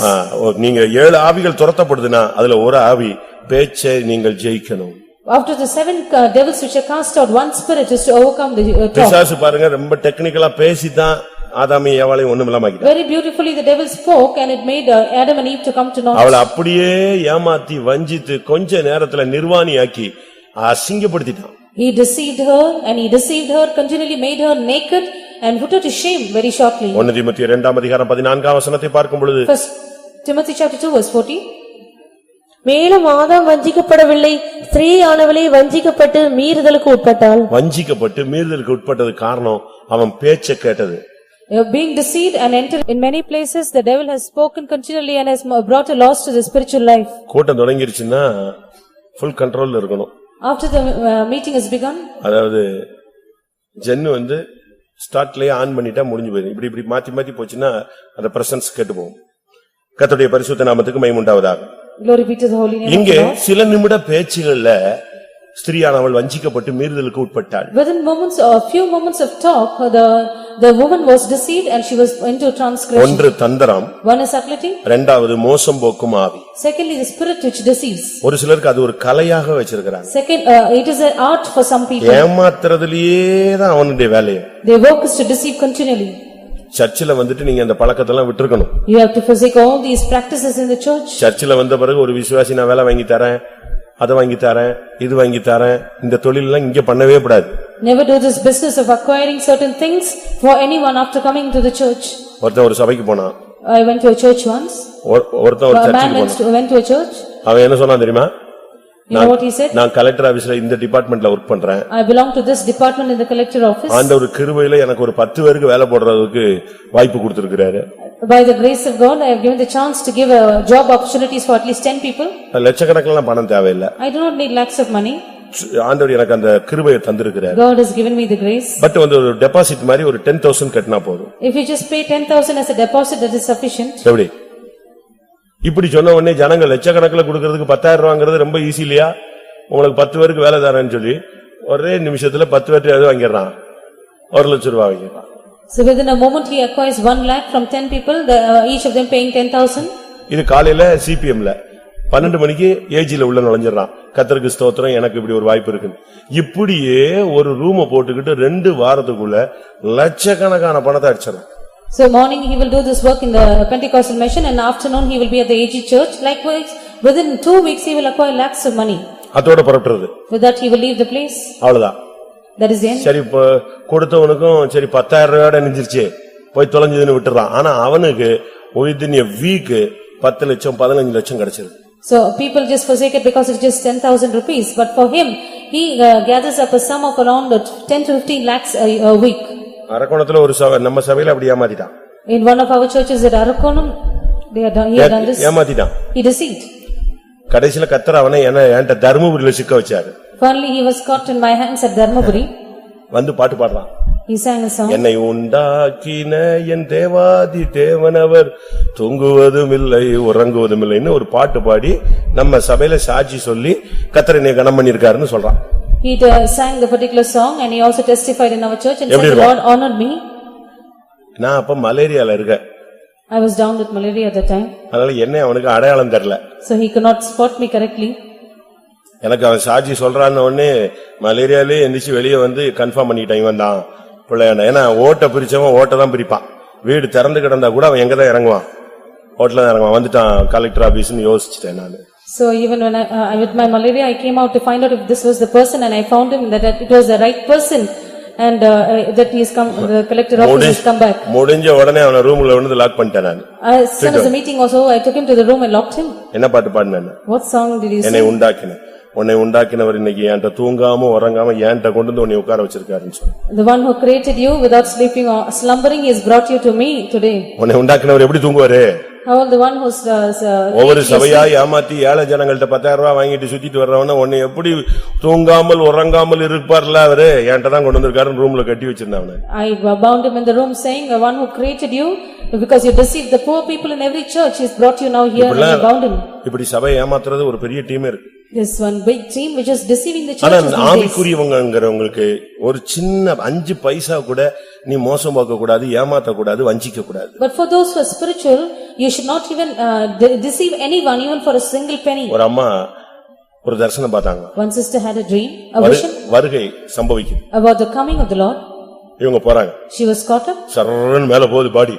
The body was lifted up. பயங்கர சந்தோஷம். She was filled with joy. போயிட்டு இருக்கும்போது On the way கீழ ஒருத்தங்க அவருங்க கத்துறான். one person from down shouted out, பால் காசு கொடுக்காம போறீங்களான்னு. You did not pay your milk money. சர்ரன் ரிவர்ஸ் வந்து கீழ கீழ்ச்சி. The body returned to the earth. அவங்க பட்டார்னு முழிச்சிட்டாங்க. She woke up with a start. என்னடா இது வருகையில போக விடாம கடைசில எந்த காசு தடுத்துருச்சு? பால்காரன் காசு தடுத்துருச்சு, நம்ம வருகையில போகலன்னு. அதுல இருந்து காசு கொடுத்துதான் எது வாங்குறது? பால் வாங்குறது. The money which she had to pay for the milkman had hindered her from going in the rapture. From that time she paid before she acquired anything. ஊரெல்லாம் ஏமாத்திட்டு நம்ம பரலோகம் போயிடலாம் அப்படி அல்லேலூயா ஆமென் சாட்சி ஒண்ணும் நடக்காது. வஞ்சிக்கப்பட்டு போகாதிருங்க. Do not think you will deceive the whole world and finally you can say hallelujah amen and go in the rapture. உனக்குள்ள இருந்து தந்திரமான ஆவி துரத்தப்பட்டிருந்தால் நீ இயேசுவை தரிசிப்பாய். The spirit of subtlety if it is driven out of you then you shall see Jesus. ஏமாத்துற ஆவி ஆகாத சம்பாஷணை உன்னை விட்டு வெளியே போயிருக்கணும். Evil communication should leave you. The spirit of deceiving should leave you. எரேமியா 29:8 பார்க்கும் பொழுது இந்த மோசம் போகுதலுக்கு குறி சொல்லுதல் இல்லாவிட்டால் என்ன சொல்லியிருக்குன்னு பார்க்கலாம். Jeremiah chapter 29 verse 8 we read about this deception. மேலும் உங்கள் நடுவில் இருக்கிற உங்கள் தீர்க்கதரிசிகளும் உங்கள் குறிகாரரும் உங்களை மோசம் போக்க ஒட்டாதிருங்கள். சொப்பனம் காண பண்ணுகிற உங்கள் சொப்பனக்காரருக்கு செவி கொடாமலும் இருங்கள் என்று. சொப்பனம் பார்த்தே பாதி பேர் கட்டுவிட்டான். People who dream are being corrupt, half of them are being எல்லா சொப்பனங்களும் பரலோகத்துல இருந்து வருது நம்ம நினைச்சிர கூடாது. Do not think all dreams come from heaven. அப்படிதானே? தொல்லையின் திரட்சியினால் என்ன செய்யும்? சொப்பனம் பிறக்கும்னு சொல்லி. There is dreams also come because of multitude of business. எதையாவது ஒன்னு நினைச்சிட்டே இருந்தா அது என்ன செய்யும்? வந்துரும். If you keep on pondering over something you will have a dream. தெய்வீக அது ஒரு சப்ஜெக்ட். நான் அது ஒரு நாள் பேசுறேன். சொப்பனம் அப்படிங்கறத பத்தி ஒரு தீசிஸ் மாதிரி நம்ம ஒரு நாள் பார்க்கலாம். We shall see about this dream some other day. ஏன்னா சொப்பனத்துல நம்பி அநேகர் லைஃபே விட்டுட்டாங்க. Many have lost their life because they trusted in dreams. சொப்பனத்துல மனைவி சரியில்லைன்னு சொன்னவெல்லாம் இன்னைக்கு எத்தனை பேர் குடும்பத்தை விட்டு உட்கார்ந்திருக்கான். Because of the dream which said the wife is not right has been separated in their families. தவறு. That is wrong. சொப்பனக்காரராகி அவர்கள் தங்களை அசுசிப்படுத்திக் கொண்டார்கள் என்ன யூதால சொல்லப்பட்டிருக்கிறது. Those who are the dreamers they have spoiled themselves, made themselves filthy. சில நேரங்கள்ல கர்த்தர் தெளிவான சொப்பனங்கள்ல நம்மோடு இடைபடுவார். Sometime with a clear dream the Lord will deal with us. யோசேப்புக்கு கிடைச்ச சொப்பனங்கள் உண்மையானவைகள். The dreams which Joseph had were true. அப்படிதானே? Isn't that true? அதுபோல நமக்கு பைபிள்ல பல சொப்பனங்களை பத்தி விளக்கமான தெளிவான அறிவுகள் இருக்கிறது. Even so we have a clear understanding about certain dreams that are mentioned in the Bible. ஆனா இங்கே சொல்லி இருக்கு சொப்பனம் உங்களை மோசம் போக்கி விடுகிறது. But here we read that the dreams don't deceive you. சொப்பனத்தை பார்த்து அநேகர் இழந்து வாழ்க்கை இழந்து போனவங்க எல்லாம் இருக்காங்க. Many are there who have lost their life because of their dreams they had. சொப்பனங்கள் என்பது தெய்வன் நமக்கு வெளிப்படுத்துகிற ஒரு ரகசியமாக இருக்க வேண்டும். Dream should be something, a mystery or a secret which God reveals to us. அது எங்கிருந்து வருதுங்கறத நம்ம சிந்திக்கணும். We have to understand from where it proceeds. விசுவாசத்துக்கு மாறாக வந்துச்சுன்னா அது வேற ஒரு ஆள்கிட்ட இருந்து வந்தது. If it is against your faith, it is proceeding from someone else. ஒன்று நீங்கள் தந்திரத்தை ஜெயிக்க வேண்டும். One, you should overcome subtlety. இரண்டாவது நீங்கள் ஏமாத்துகிற மோசம் போக்குகிற ஆவியை நீங்கள் ஜெயிக்க வேண்டும். Secondly, you should overcome the spirit which deceives. மூன்றாவதாக Thirdly, அவனுடைய முக்கியமான தன்மை வெளிப்படுத்தல் 12ஆம் அதிகாரம் 10ஆம் வசனம். Revelation chapter 12 verse 10, his important attribute is mentioned. அப்பொழுது வானத்திலே ஒரு பெரிய சத்தம் உண்டாகி, இப்பொழுது ரட்சிப்பும் வல்லமையும் நமது தேவனுடைய ராஜ்யமும் அவருடைய கிறிஸ்துவின் அதிகாரம் உண்டாயிருக்கிறது. இரவும் பகலும் நம்முடைய தேவனுக்கு முன்பாக நம்முடைய சகோதரர் மேல் குற்றம் சுமத்தும் பொருட்டு அவர்கள் மேல் குற்றம் சாட்டுகிறவன் தாழ தள்ளப்பட்டு போனான். இங்க பிசாசுனுடைய மெயின் கேரக்டர் குற்றம் சாட்டுதல். A main character of the devil here is to accuse. அது ஒரு பொல்லாத ஆவி. It is an evil spirit. அது என்னைக்கு ஒரு குடும்பத்துக்குள்ள வந்துருச்சோ அதோட அந்த குடும்பம் விளங்காது. The moment it enters into a family, after which the family will never prosper. ஒரு ஊழியக்காரனுக்குள்ள குற்றம் சாட்டுகிற ஆவி வந்துச்சுன்னா அதோட அவன் ஊழியம் வைண்ட் அப் தான். The spirit of accusing has entered into a servant of God, with that his ministry is wind up. அதுக்கு பிறகு அவன் அதை தான் பிராக்டிஸ் பண்ணிக்கிட்டே இருப்பான். He will keep practicing on that same என்ன செஞ்சாலும் குற்றமா. whatever he does will be a fault. முன்னுக்கு போனா கடிக்கிறது, பின்னுக்கு போனா உதைக்கிறது. இப்படி இருந்தா எப்படி இருக்கும்? You go forward, you are bitten, you go back, you are being whipped, then what is the use? கொஞ்சம் நல்ல Dress பண்ணிட்டா என்னாச்சு இன்னைக்கு என்ன நடந்துச்சு தெரியல, ஏதோ நல்ல Dress பண்ணிட்டானே அப்படிங்கிறது. கொஞ்சம் பைத்தியக்கார மாதிரி இருந்தா என்னாச்சு இப்படி போனா அப்படிமா அப்படி போனா. தயவு செய்து குற்றம் சாட்டுகிறது பிசாசினுடைய ஊழியம். A person who is neatly dressed, they will speak the other way. If a person is shabbily dressed, they will speak the other way. Accusing is the ministry of the devil. அன்பு திரளான பாவங்களை மூடும். Perfect love will cover up all sins. அன்பு குறையும் பொழுது குற்றம் நாமே சாட்ட ஆரம்பிச்சோம். When charity decreases, that is when we will start to accuse. பிசாசினுடைய ஊழியத்தை நாம எடுக்க கூடாது. Let us not take the ministry of the devil. ரோமர் 2ஆம் அதிகாரம் 1ஆம் வசனத்துல பார்க்கும் பொழுது Romans chapter 2 verse 1. அங்கே வேதம் என்ன சொல்லுகிறது? What does the Bible say there? ஆகையால் மற்றவர்களை குற்றவாளியாக தீர்க்கிறவனே, நீ யாரானாலும் சரி, போக்கு சொல்ல உனக்கு இடமில்லை. நீ குற்றமாக தீர்க்கிறவைகள் எவைகளோ அவைகளை நீயே செய்கிறபடியால் நீ மற்றவர்களை குறித்து சொல்லுகிற தீர்ப்பினாலே உன்னை தானே குற்றவாளியாக தீர்க்கிறாய். குற்றஞ்சாட்டுகிற வேலையை நிப்பாட்டிருங்க. Stop the work of accusing. நாம இந்த பழக்கத்தை நம்ம எடுத்துக்கிட்டா பிசாசு ரொம்ப சந்தோஷப்படுவான். Once we have this practice, the devil is joyful. மத்தேயு 7ஆம் அதிகாரம் முதல் 5 வசனங்கள் இந்த குற்றஞ்சாட்டுதலை குறித்து இயேசு தெளிவாக பேசுகிறார். Matthew chapter 7, the first 5 verses, Jesus gives a clear explanation about his accusing. குற்றஞ்சாட்ட ஆரம்பிச்சிட்டீங்கன்னா எல்லாமே குற்றமாயிடும். You start to accuse, everything is a fault. இயேசு இடத்துல சொன்னாங்க, உங்க சீஷர்கள் கை கழுவாம சாப்பிடுறான், இதான் இப்ப பெரிய குற்றம். They came to Jesus and said, your disciples do not wash their hands before they eat. That is the greatest fault. அவன் குற்றஞ்சாட்டுறது என்னது? உங்க சீஷர்கள் என்ன செய்யல? கை கழுவாம சாப்பிட்டான். The accusation was, your disciples do not wash their hands before eating. எவ்வளவு பெரிய பயங்கரமான ஒரு குற்றச்சாட்டுன்னு தேடிட்டு வரான். What a terrible accusation it was. நமக்கு இந்த நாட்கள் இந்த ஆவியை நம்மளை விட்டு வெளியே போக. These days this spirit should leave us. ஒரு டயத்துக்கு பிறகு நீ அதே குற்றத்தை செய்வாய். After a particular period of time you will commit the same fault. உங்ககிட்ட ஒருத்தன் தூங்கிட்டே இருக்கான்னு வெச்சுக்கோங்களேன். Suppose a person very close to you is continually sleeping. நீங்க ரொம்ப வைராக்கியமா இருக்கீங்க. You are very zealous. என்ன தூங்குற அப்படினு தட்டி விடுறீங்க. You will tap them and say, why are you sleeping? 10 நிமிஷம் கழிச்சு அவன் முழிச்சு பயங்கரமா பைபிள் எழுதிட்டு இருப்பான், நீ எழுதிட்டு இருப்ப, தூங்கிடுவ. ஏன்னா அந்த ஸ்பிரிட் அடுத்த செகண்ட் எங்க ஜம்ப் பண்ணும், உனக்குள்ள வந்துரும். After 10 minutes the person will be zealously being filled in the spirit and you will be sleeping. The spirit is jumped into you. நியாயத்தை தேவனுடைய கையில ஒப்பு கொடுங்க. Give the judgment into the hand of the Lord. சில இடத்துல நியாயம் தள்ளுண்டு போயிட்டு Bible சொல்லுகிறது. The Bible says judgment is being cast away. அவர் நியாயத்துக்கு ஜெயம் கொடுப்பார்னு பைபிள் சொல்லுகிறது. The Bible says he will give victory unto that which is justice. அதனால குற்றஞ்சாட்டுகிறதை நீங்க நிப்பாட்டிட்டீங்கன்னா உங்க வாழ்க்கை சிறப்பாக அமையும். So if you will stop accusing the others, your life will be in the best manner. இன்னைக்கு குற்றஞ்சாட்டுகிற தன்மையில இருந்து நம்ம வெளியே வரணும். We have to come out of this attribute of accusing the others. ரோமர் 8ஆம் அதிகாரம் 33ஆம் வசனத்தை பார்க்கும் பொழுது Romans 8:33 தேவன் தெரிந்து கொண்டவன் மேல் குற்றம் சாட்டுகிறவன் யார்? Who shall lay any charge against the Lord's elect? இப்ப நான் ஒன்னு சொல்றேனே, I tell you நீங்க something. ஒரு ஆள் மேல குற்றம் சாட்டுறீங்க. Suppose you accuse a person. ஒருவேளை அந்த ஆள் செஞ்சது தப்பா இருக்கலாம். Perhaps that person is wrong. But அவன் ஆண்டவர்ட்ட மன்னிப்பு கேட்டான். But he has asked forgiveness from the Lord. என்ன பண்றது? What will you do? சொல்லுங்க. இப்ப யாக்கோபை பத்தி நீங்க பைபிள்ல படிச்சு பாத்தீங்கன்னா அவன் எத்தனை இல்ல, பெரிய ஜித்தன் அவன். You read about Jacob in the Bible. He is not only a supplanter. Bible அவனை எத்தன்னு சொல்லுகிறது, அவன் பயங்கரமான ஆள் அவன். The Bible calls him a supplanter, but he is a terrible person than that. பாஸ்டர்ட்ட எப்படி பேசணும்னு அவனுக்கு தெரியும். He knows how to speak to the pastor. காட்ட்ட எப்படி பேசணும்னு தெரியும். He knows how to speak to God. மாமனார்ட்ட எப்படி பேசணும்னு தெரியும். How to speak to his uncle. மனைவிட்ட எப்படி பேசணும்னு To தெரியும். his wife. மேய்ப்பர்கள்ட்ட எப்படி பேசணும்னு To the தெரியும். shepherds. அப்படிதானே? அண்ணன்ட்ட எப்படி பேசணும்னு தெரியும், how to speak to his brother, தேவதூதன்ட்ட எப்படி பேசணும்னு how தெரியும். to speak to the angel of God. அவன் வந்து சகலகலா வல்லவனும். He is well versed in all யார்ட்ட arts. விட்டாலும் அதுக்கு ஏத்த மாதிரி டாக்லா பேசுவான். He knows to speak in a very tackling manner. அவ்வளவு பெரிய வல்லமையான ஒரு ஆள். He is a very powerful person.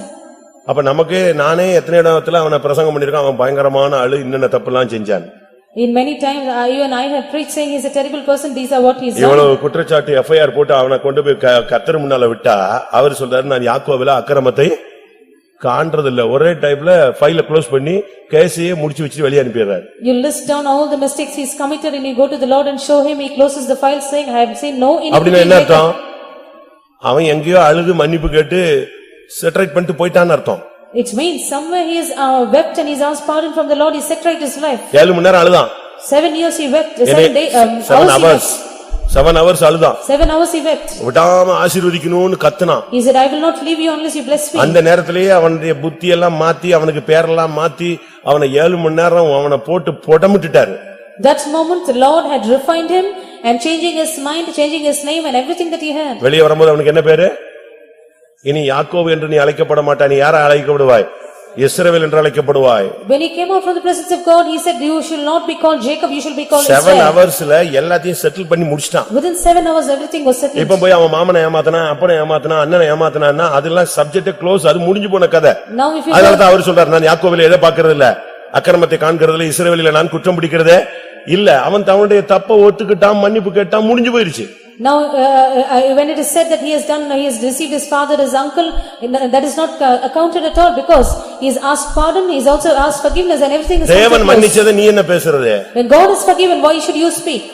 என்னாகமம் 12ஆம் அதிகாரம் முதலாம் வசனத்துல பாத்தீங்கன்னு சொன்னா, மிரியாமும் ஆரோனும் உட்கார்ந்து மோசே வந்து ஒரு எத்தியோப்பிய பெண்ணை கேட்டு கல்யாணம் கட்டிட்டான், அது தப்பு அப்படின்னு பஞ்சாயத்தை ஸ்டார்ட் பண்ணாங்க. Numbers chapter 12 verse 1 we read, Miriam and Aaron they started a panjayat speaking about Moses that he married an Ethiopian woman. எவ்வளவு நாள் கழிச்சு? How long? எவ்வளவு நாள் கழிச்சு? How many days சொல்லுங்க. after? குறைஞ்சது ஒரு 40 வருஷம் கழிச்சு. After 40 years. அப்படிதானே? இவன் ஓடி போய் கல்யாணம் கட்டி 40 வருஷம் கழிச்சுதான் எகிப்துக்கு திருப்பி வந்து விடுதலை பயணம் தொடங்கி எங்க போய்கிட்டு இருக்கு? சீனாய் மலையின் அடிவாரத்துல போகுது. இப்பதான் அண்ணனுக்கும் அக்காவுக்கும் புதுசா ஒரு ஞானோதயம் வந்துச்சு. அவன் எப்படி இந்த பொண்ணை கல்யாணம் கட்டினான்? He ran away, he got married, he was in the wilderness and afterwards he delivered the people of Israel and now they are journeying in the wilderness. It was almost 40 years. It is now his brother and sister have a thought. இவன் ஓடினது கர்த்தருக்கு தெரியும், அங்க போய் கல்யாணம் கட்டினது தெரியும், பிள்ளை பெற்றது தெரியும். திருப்பி அவனை ஓரேப்பில கர்த்தர் தான் சந்திச்சாரு, அவர் தான் கொண்டு வந்தாரு, அவர் தான் அற்புதம் செய்ய வச்சாரு, எல்லாம் பண்ணதெல்லாம் தெய்வம். ஆனா இப்ப இவங்க புதுசா ஒரு கதையை தொடங்கி கடைசியில பாதிக்கப்பட்டது யாரு? மிரியாம் குஷ்டரோகி ஆனாள். The Lord knows that he ran away, he got married there and the Lord spoke to him in Horeb and then he returned and now he was journeying towards Canaan. But now after speaking about his matter, Miriam became a leper. தேவன் மன்னிச்சதை நீ பேசக்கூடாது. When God is forgiven, you should not speak. இப்ப என் மேல ஒரு தப்பு இருக்குன்னு வச்சுக்கோங்களேன். Suppose I have a fault on me. அது ஒரிஜினல் உண்மையான தப்பு தான். It might be true. அது வந்து எல்லாருக்கும் தெரியும். Everybody might be aware of it. But நானும் தேவனும் அழுது ஆண்டவருடைய பாதத்துல விழுந்து போய் என்னத்தையோ புரண்டு அவர்ட்ட மன்னிப்பு வாங்கிட்டேன்னு வச்சுக்கோங்க. Suppose I fell at the feet of the Lord Jesus, I asked pardon, received his forgiveness. அப்ப எனக்கு தேவனுக்குள்ள இது அந்த பிரச்சனை நெஞ்சிருச்சு, முடிஞ்சு போயிடுச்சு. The problem between me and God is solved. எப்ராயிமே நான் உன்னை எப்படி கைவிடுவேன்ட்டாரு, க்ளோஸ் பண்ணிட்டாரு அவரு. He said, Ephraim, how will I forsake you? And he closed the matter. இவர் ஒரு வருஷம் கழிச்சு துரப்பாஸ் அப்படி பண்ணாரு அப்படின்னு ஸ்டார்ட் பண்ணினா குஷ்டரோகம் தான் வரும். After 1 year if you start the matter again saying he did like this, then you will have a leprosy. அவனுக்கும் அவருக்கும் உள்ளது முடிஞ்சு போன case. That is a matter which is closed between him and நீங்க பாருங்க தானியேலுடைய விஷயத்துல the matters concerning Daniel, அவனை குற்றம் சாட்டுறாங்க. he was accused. இப்ப கடைசில யார தூக்கி உள்ள போட்டாச்சு? தானியேல உள்ள போட்டாச்சு. Daniel was cast in. But சிங்கத்தின் வாயை தெய்வம் கட்டிட்டாரு. But the Lord bound the mouth of the lions. இவன் வெளிய வந்துட்டான். He came out. வெளிய வந்த உடனே After coming out, அடுத்து யார தூக்கி உள்ள போட்டாங்க? உள்ள who was cast in? அவனை குற்றஞ்சாட்டினோரை தூக்கி உள்ளே போட்டார்கள். Those who were accusing him were cast in. அந்த குற்றஞ்சாட்டப்பட்டவர்கள் உள்ளே போய் தரையில் சேருவதற்கு முன்னையே சிங்கங்கள் அவனுடைய எலும்புகளை நொறுக்கி போட்டது. வெயிட்டிங்ல நிக்குது, அவன் கீழே விழுறதுக்குள்ளே பிடிக்குது அவ்வளவு. When they were the accusers were cast in, the lions had a mastery upon them before they reached the ground. தானியேல் 6ஆம் அதிகாரம் 24ஆம் வசனம். தானியேலின் மேல் குற்றஞ்சாட்டின மனுஷரையோ வென்றால் ராஜா கொண்டு வரச் சொன்னான். அவர்களையும் அவர்கள் குமாரரையும் அவர்கள் மனைவிகளையும் சிங்கங்களின் கெபியிலே போட்டார்கள். அவர்கள் கெபியின் அடியிலே சேரும் முன்னே சிங்கங்கள் அவர்கள் மேல் பாய்ந்து அவர்கள் எலும்புகளை எல்லாம் நொறுக்கி போட்டது. எங்க போய் சேரல, பாட்டத்துல போய் சேரவே இல்ல, அதுக்குள்ள நொறுக்கிடுச்சு. Before they reach the bottom, their bones are broken. குற்றம் சாட்டுகிறதனுடைய ஜட்ஜ்மென்ட் அதுதான். That is the judgment of accusing. நான்காவதாக Fourthly, யோவான் 8 அதிகாரம் 44 வசனம். John chapter 8 verse 44. அவன் பொய்யனும் பொய்க்கு பிதாவுமாக இருக்கிறான். He is a liar and a father of lies. நான்காவது பிசாசு உனக்குள்ள இருந்து துரத்தப்படணும்னா பொய்யின் ஆவி வெளியே போகணும். The fourth devil that should be cast out of you is the spirit of lies. தந்திரமான ஆவி, spiritual subtlety, கள்ள உபதேசங்கள், the false doctrines, இதெல்லாம் வெளியே போகணும். all should be cast out. ஏமாத்துற சுபாவம், வஞ்சிக்கிற சுபாவம் நம்ம விட்டு வெளியே போகணும். The spirit of deceiving and cheating should leave us. மற்றவங்களை குற்றம் சாட்டுகிற தன்மை வெளியே போகணும். The attribute of accusing the others should leave us. நாலாவது பொய்யின் ஆவி வெளியே போகணும். Fourthly, the spirit of lies should leave us. பொய் நம்ம ஒரு சிலர் நார்மலாவே பேசுவாங்க. People will very normally speak lies. சும்மா பேசும்போதே அது பாட்டுக்கு ஒன்னு ரெண்டு மிஸ்ஸிங் அப்படி கூடி குறைச்சு பேசிக்கிட்டே இருப்பாங்க. As they speak, they will add or they will even subtract and speak about the matter. அவனுக்கு பேரு பொய்க்கு யாரு? பிதா. He is called the father of lies. ஒரு சிலர்லாம் பொய் சொன்னாங்கன்னா அழுதுட்டே பொய் சொல்லுவான். Some will tell, weep as they lie. அப்ப என்ன ஆயிடும்? ஒரே பொய்யை 10 ட்ரிப் சொல்லும்போது என்ன ஆயிடுது? உண்மையாயிடுது அது. When they speak about this lie over again, it is becoming a truth. உங்களுக்குள்ள இந்த பொய்யின் ஆவி இருக்கா? Do you have the spirit of lies in you? நான் ஒரு விசுவாசி கடைக்கு போயிருந்தேன். I went to a believer's shop. நான் உள்ள உட்கார்ந்திருந்தேன். I was seated inside. அவர் வெளியே இருந்தாரு. He was out. அப்போ ஒரு ஆள் ஏதோ ஒன்னு பேசுறான். There was one person who spoke to him. அப்ப இவர் சொல்றாரு, He said, அதெல்லாம் சூழ்நிலைக்கு பொய் சொல்றது ஒண்ணும் பாவம் கிடையாது. It is not a sin to lie for circumstances. அவன் போய்ட்டான், இவர் உள்ள வந்தாரு. After he left, he came. நான் சொன்னேன், ஏய் நீ என் பிரசங்கம் இப்படித்தான் இருக்கா? அவனுக்கு சூழ்நிலையில பொய் சொல்றான்னு ஏன் முன்ன நான் உள்ள உட்கார்ந்திருக்கேன், நீ வெளியே சொல்லிட்டு இருக்க.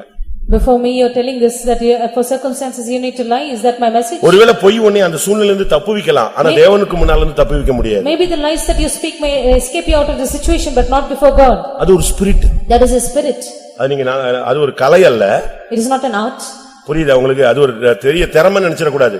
அது ஒரு evil spirit. Do not think it is a ability or capability, it is a spirit. 2 நாளாகமம் 18:21ல பாக்கும்போது Second Chronicles chapter 18 verse 1. அந்த ஆவிட்ட பேசுறாரு கர்த்தர், நீ யாருன்னு. அதுதான் பொய்யின் ஆவின்னு சொல்லு. Lord speaks to the spirit and he asks, who are you? It is the spirit of lies. அப்பொழுது அது, நான் போய் அவருடைய தீர்க்கதரிசிகளை எல்லாரின் வாயிலும் பொய்யின் ஆவியாய் இருப்பேன் என்றது. எப்படி? பொய்யின் ஆவி, spirit of lies. அது ஒரு ஈவில் ஸ்பிரிட்ங்கறதை நீங்க புரிஞ்சுக்கணும். You need to understand it is an evil spirit. ஒரு சிலர் எப்படின்னா, For some, பேசுறதெல்லாம் பொய் பேசுவான். all that they speak will be lies. எப்படி இருக்கும்? அப்படி யாராவது இருக்கீங்களா? Is there anyone like that? சொல்றதெல்லாம் பொய் தான். Everything that they say is a lie. சட்டன்னு சொல்லிக்கிட்டே இருப்பான். Continually they will speak lies. எனக்கு கல்யாணம் ஆகலம்மா, அவனுக்கு இது 3வது கல்யாணமா இருக்கும். Some will say they are not married, but that will be the third marriage they are into. எப்படி இருக்கும்? கல்யாணமே ஆகலம்மா, They are not yet married, they say. அப்படிதான் இன்னைக்கு அநேகர் ஏமாத்துறான். That is how many people deceive today. விசாரிச்சு பார்த்தா அது அவனுக்கு ஏற்கனவே 2 முடிஞ்சிருக்கு. If you inquire, they are already twice married. கொனவட்டத்துல இருக்கான். Is at Konavatam. கொனவட்டத்துல இருக்கான் அப்படி ஆளு. Such a person is found at Konavatam. இவங்க எல்லாம் சபையை ஏமாத்திக்கிட்டு பரலோகம் போயிடலான்ட்டு அப்படியே வெயிட் அண்ட் வெயிட் போட்டு ஏமாத்துறான். Such people deceive the church and try to get to heaven. கேட்ட உடனே அதோட ஓடினான். ஆளே கால், நான் இன்னும் காணல, அவனை தேடினேன், தென்படவில்லை. The moment he was inquired, he ran away. I sought for him, he was not found. ஏமா பொய் ஒரு பொல்லாத ஸ்பிரிட் அது. Lies is an evil spirit. அது உள்ள வந்துருச்சுன்னா அப்படியே ஹார்ட் அப்படியே ஃபுல் பண்ணிடும். It will fill up your heart once it enters into you. அது பிறகு நீ பேசுறதெல்லாம் பொய் தான் சொல்லுவ. After which whatever you speak is lie. எல்லாம் பொய்யா தான் இருக்கும். Everything will be lies. ஒரு சிலர்லாம் சாட்சி சொல்லி டேப் எல்லாம் பிடிச்சு வச்சிருக்காங்க, பக்கா பொய். Some will testify, they will also record their testimony, but it's completely a lie. இந்த தொட்டானெல்லாம் சொல்றானே, தொட்டனா ஒய்ஃப்ட்ட பேசுன, நீ என்னைக்காவது அவங்க ஊருக்கு போனியான்னு. தொட்டனா ஒய்ஃபை இப்ப கூட கன்வென்ஷன்ல நான் பார்த்தேன். ஏமா நீங்க அவர் ஊருக்கு போயிருக்கீங்களா? அவர் ஒரு நாள் நீ கூட்டு போல. ஏன் கூட்டு போக வேண்டிய சொந்த மனைவிய? தஞ்சாவூர்ல தான் இருக்கா. Dodana's wife is at Tanjavur.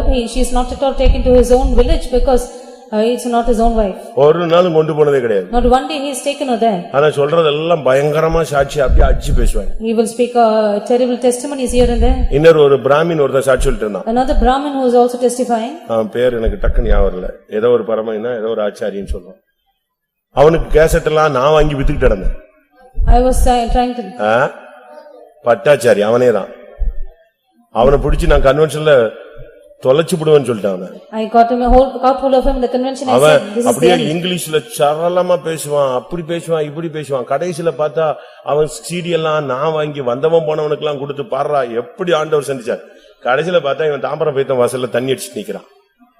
I tried to sell his CDs of testimony to many people. Finally I found him drunk at Tambaram. எப்படி இருக்கும்? How is that? எனக்கு அவனை பார்த்த உடனே கன்வென்ஷன்ல நான் தான் செக்யூரிட்டி.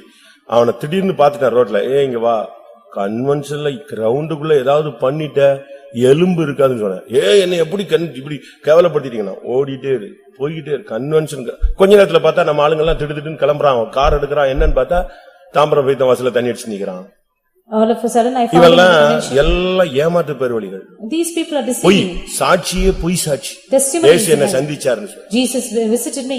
அதனாலதான் நம்ம பெய்தோம்ல அவனுக்குன்னு ஒரு சர்க்குலரே அனுப்புனாரு சீஃப் பாஸ்டர். இவனை நம்பி ஏமாந்துறாதீங்க, நான் ஏமாந்துட்டேன்னு சொல்லி. For our sake, our chief pastor had sent out a circular to all our churches saying, do not be deceived by this person. I was deceived. ஏன்னா காஞ்சிபுரத்துல பார்த்தா அவனை மடத்துக்குள்ள போயிட்டு வரான். At Kanchipuram he went into the sage's place. மத்து அந்த மடத்துக்குள்ள போயிட்டு வரான். Into the place. எப்படி இருக்கும்னு யோசிச்சு பாருங்க. இவங்க எல்லாம் ஏமாத்து பேர்வழிகள். He was deceiving the others. இவெல்லாம் சாட்சி சொல்லிட்டான், இயேசு சத்திச்சாரு, சிலுவையில பார்த்தேன். பொய். He said Jesus visited me, I met him at the cross. இது ஒரு ஸ்பிரிட். That is ஓயா பொய்யர். those who lie without stopping. தீத்து 1ஆம் அதிகாரம் 12ஆம் வசனத்துல கிரேத்தா தீவார் ஓயா பொய்யர், சொல்றதெல்லாம் பொய் தான் சொல்லுவான். Titus chapter 2 verse 1 verse 12 we read about the people of the Isle of Crete. கிரேத்தா தீவார் ஓயா பொய்யர். ஓயா பொய்யர், சொல்றதெல்லாம் பொய் தான். They are continual liars. அப்போஸ்தலர் 5ஆம் அதிகாரத்துல அனனியாவும் செப்பீராவும் அட்டகாசமா பொய் சொன்னாங்க. In Acts chapter 5 we read about Ananias and Sapphira who lied in a very beautiful manner. இவங்களுக்கு ரெண்டு அபிஷேகம் பெற்ற கேசுங்க. They were anointed people. அபிஷேகம் பெற்ற பின்பு சாத்தானுக்கு இடம் கொடுத்து பரிசுத்த ஆவிக்கு விரோதமாய் பொய் சொல்ல சாத்தான் உன் இருதயத்தை நிரப்பினது என்னன்னு பேதுரு கேட்டான். Some Peter questioned him, how has Satan filled your heart to lie against the Holy Ghost after you being anointed? ஐந்தாவது Fifthly, யோவான் 8ஆம் அதிகாரம் 44ஆம் வசனத்திலே பார்க்கும் பொழுது John chapter 8 verse 44. அவன் ஆதி முதல் மனித கொலைபாதகன் என்று சொல்லி இருக்கிறார். From the beginning he is a murderer. யார் மனுஷ கொலைபாதகன்? Who is a murderer? தன் சகோதரனை பகைக்கிற எவனும் மனித கொலைபாதகனாக இருக்கிறார். Everyone who hateth his brother is a murderer. நாலாவது நீ பொய்யின் ஆவியிலிருந்து விடுதலை ஆகி உன்னை விட்டு அது போயிருக்கணும். Fourthly, if you deliver after the spirit of lies, it will leave you. ஐந்தாவது நீ கொலைபாதகனாக இருக்கக்கூடாது. Fifthly, you should not be a murderer. நம்ம எல்லாரும் போய் யாரையும் குத்தி கொலை பண்ணி அடிச்சு காலி பண்றது இல்ல. We do not go and smite anyone or we do not kill anyone in that manner. முந்தைய காலங்கள்ல கொலைகாரர்களாக இருந்தவங்க ரட்சிப்புக்குள்ள வந்திருக்கிறாங்க. In former days those who were murderers have come into salvation. அத குறித்து அது ஒரு subject. That is another subject. But நீ சகோதரனை பகைச்சா பைபிள் சொல்லுகிறது உன்னைய கொலைபாதகன். But if you will hate your brother, you are a murderer. ஒரு கருவை நீ அழிச்சிட்டேன்னா நீ ஒரு கொலைபாதகன். Suppose you destroy that which is a birth, then you are a murderer. அப்படிதானே? கரெக்டா நான் சொல்றது சரிதானா? பாதி பேருக்கு தலை மேல வராது. இந்த சப்ஜெக்ட் பேசினா அப்படியே பம்மிடுவாங்க. Half of them will not understand because they do not like this subject. நீ கொலைபாதகன், கொலைபாதகி, அத நீங்க புரிஞ்சுக்கணும். You have to understand that you are a murderer. தன் சகோதரனை பகைக்கிற எவனும் மனித கொலைபாதகன். He that hateth his brother is a murderer. ஒருத்தனை பகைச்சிட்டு நம்ம எப்படி பரலோகத்துக்கு போக முடியும்? How can you hate a person and go to heaven? யோசிச்சு பாருங்க. Just imagine. அவன் அங்க நிப்பான் சிங்காசனத்துக்கு முன்னால. He will stand before the throne. நான் ஒரு கிளிப்பிங்ஸ் பார்த்தேன். I saw a certain clipping. அப்படியே சிங்காசனத்துக்கு முன்னால அப்படியே ஒருத்தன் வர்றான். A person enters the throne. அவனுக்கு முன்னால புத்தக சுருள் விரிக்கப்படுகிறது. The book is opened before him. டக்குனு அவன் ஹிஸ்டரி அப்படியே வெளிய வருது. His history is out immediately. அவன் தண்ணி அடிச்சானா, விபச்சாரம் பண்ணானா, வேசினான். அடுத்த செகண்ட் அப்படியே அவனை இழுத்து கொண்டு போய் அக்னியில போட்டுறான். Where all his mistakes are out and finally he is drawn and cast down. ஆனா அதே இடத்துல At the same place ஒரு விசுவாசி வர்றான். a believer enters. அவனுக்கு புத்தக சுருள் The விரிக்கப்படுது. book is opened. அவன் ஒரு தெருவுல கீழே கிடந்தவனுக்கு சாப்பாடு கொடுக்கறான். He gave food to one who was in the streets. உடனே அவனுக்கு அப்படியே மகிமை உடுத்தி வைக்கப்படுது. Glory was covering him. அப்படியே மேல போறான். He was taken up. நமக்கு இந்த அஞ்சாவது ஆவி போயிருச்சான்னு பாருங்களேன். Just consider the fifth, the spirit is left you. கண்ணை மூடும்போது உனக்கும் யாருக்கும் எந்த கசப்பு இருக்கக்கூடாது. When you close your eyes, you should not have any problem or any அப்படி இருந்துச்சுன்னா நீ யாரு? others. அப்படி இருந்தால் நீ யாரு? நீ யாரு? நான் யாரு? If you have such anything, then மனுஷ கொலைபாதகன். you are a murderer. எல்லாரும் சமாதானம். Peace with all. யாரு மேலே உங்களுக்கு கசப்பு வைராக்கியம் இருந்தா எல்லாத்தையும் குயிக்கா பேப்பர் கிளியர் பண்ணுங்க. You have any bitterness or hatred against anyone, clear your papers immediately. Pastor Joel அடிக்கடி சொல்வார் நம்ம பேப்பர் எப்பவும் கிளியர் பண்ணிட்டே இருக்கணும் பாம்பா. Pastor Joel often used to say you need to clear these papers always. எப்ப life close ஆகுதுன்னே தெரியாது. We do not know when our life will close. திடீர்னு இன்னைக்கு நைட் 10 மணிக்கு வான்னு சொல்லிட்டாருன்னா என்ன பண்ணுவீங்க? All of a sudden Jesus says come at 10 o'clock the night, what will you do? 1 hourல clear பண்ணிடுவீங்களா? Within 1 hour can you clear it up? Clear பண்ணிடுவீங்களா? Can you do it? எசேக்கியாட்ட தீர்க்கதரிசி சொல்றான், உன் வீட்டு காரியத்தை ஒழுங்குபடுத்தி நீ பிழைக்க மாட்டாய். இப்படி நமக்கெல்லாம் சொல்லிட்டா நம்ம கிளியர் பண்ணிடலாம். The prophet came to Hezekiah and said, set right your house, you are not going to live. இப்ப இன்னைக்கு நைட் கொண்டவட்டத்துல ஒரு 10 பேரை கூப்பிட்டு இனி நீ பிழைக்க மாட்டாய், உன் வீட்டு காரியத்தெல்லாம் ஒழுங்குபடுத்து, நான் உன்னை சேர்க்க போறேன்னா நான் வெணிஞ்சிடலாம். ஆண்டவரே இதெல்லாம் ஞாபகப்படுத்துங்க, யார்ட்டெல்லாம் மன்னிப்பு கேட்கணும், யார்ட்டெல்லாம் காசு கொடுக்கணும், யார்ட்டெல்லாம் எல்லாம் கிளியர் பண்ணி செட்டில் பண்ணிட்டு எல்லாத்தையும் பார்த்துட்டு போயிடலாம். Tonight if the Lord will appear for 10 of us in the Konavatam church and say, you set right your house and you are not going to live, they will set right everything. சொன்னா செஞ்சிருவீங்களா இல்லையா? If it is said, will you do? நாளை காலையில வருகன்னா நம்மால ஒருத்தன் இங்க இருந்து போக மாட்டீங்க. If the coming of the Lord is at சோத்ரம் இங்கேயே உட்கார்ந்து ரெடி ஆகுறீங்க. all our people will be here seated. ஆனா எசேக்கியாட்ட சொன்னா அவனுக்கு ரெடி பண்றதுக்கு மைண்டே வரல. செத்துருவனா அப்படி இப்படி படுத்திருந்தவன் இப்படி திருப்பி படுத்துட்டு ஓன்னு அழுதுட்டான். Did not have the mind even to make. எனக்கெல்லாம் சொல்லி இருந்தாருன்னா ரைட் ஓகே சுவாமி தப்பிட்டோம் போல் இருக்கு, நமக்கு நேரடியா வந்து இவ்வளவு ஒரு வாய்ப்பை கொடுத்துட்டாருன்னு போயிடலாம். Suppose I was in the place. அப்படிதானே? நீங்களா ரெடியா? Are you all ready? வீட்டு காரியத்தை ஒழுங்குபடுத்து. Set right your house. மே 1ஆம் தேதி போய் விடுவாய் அப்படின்னா எப்படி இருப்பீங்க? May 1st you will die. என்ன எப்படி இருக்கும்? எல்லாம் ரெடி பண்ணிரலாம். You can set it right. ஆனா எசேக்கியாட்ட சொன்னா அவன் சரி 15 வருஷம் கழிச்சு கூட அவனால ரெடி பண்ண முடியல. அவன் லைஃபை செட்டரேட் பண்ணதுக்கு அவனுக்கு 15 இயர்ஸ் தேவைப்பட்டுச்சு. He needed 15 years more to set right his life. நம்ம எப்படி இருக்கோம்? What is our state? இன்னைக்கு கண்ண மூடுனா யார்ட்டையும் உனக்கு பிரச்சனை இருக்க கூடாது. If you close your eyes today, you should not have any problem with anyone. சமாதானமா போயிடு. Go at peace. அதுதான் நம்முடைய ஜீவியத்தில உள்ள முக்கியமான தன்மை. There is a very important thing in our life. 1 யோவான் 3ஆம் அதிகாரம் 12ஆம் வசனம் 15ஆம் வசனத்தில் சொல்லி இருக்கிறது, தன் சகோதரனை பகைக்கிறவனிடத்தில் நித்திய ஜீவன் இல்லை. 1 John chapter 3 verse 12 and 15 says, he that hateth his brother hath not eternal life in him. எப்படி இருக்கும் வாசிங்க? 1 யோவான் 3ஆம் அதிகாரம் 12ஆம் வசனம் இல்லனா 15ஆம் வசனம். இல்லவே இல்லையா உங்க பைபிள்ல? நான் தான் தப்பா சொல்லிட்டேனா?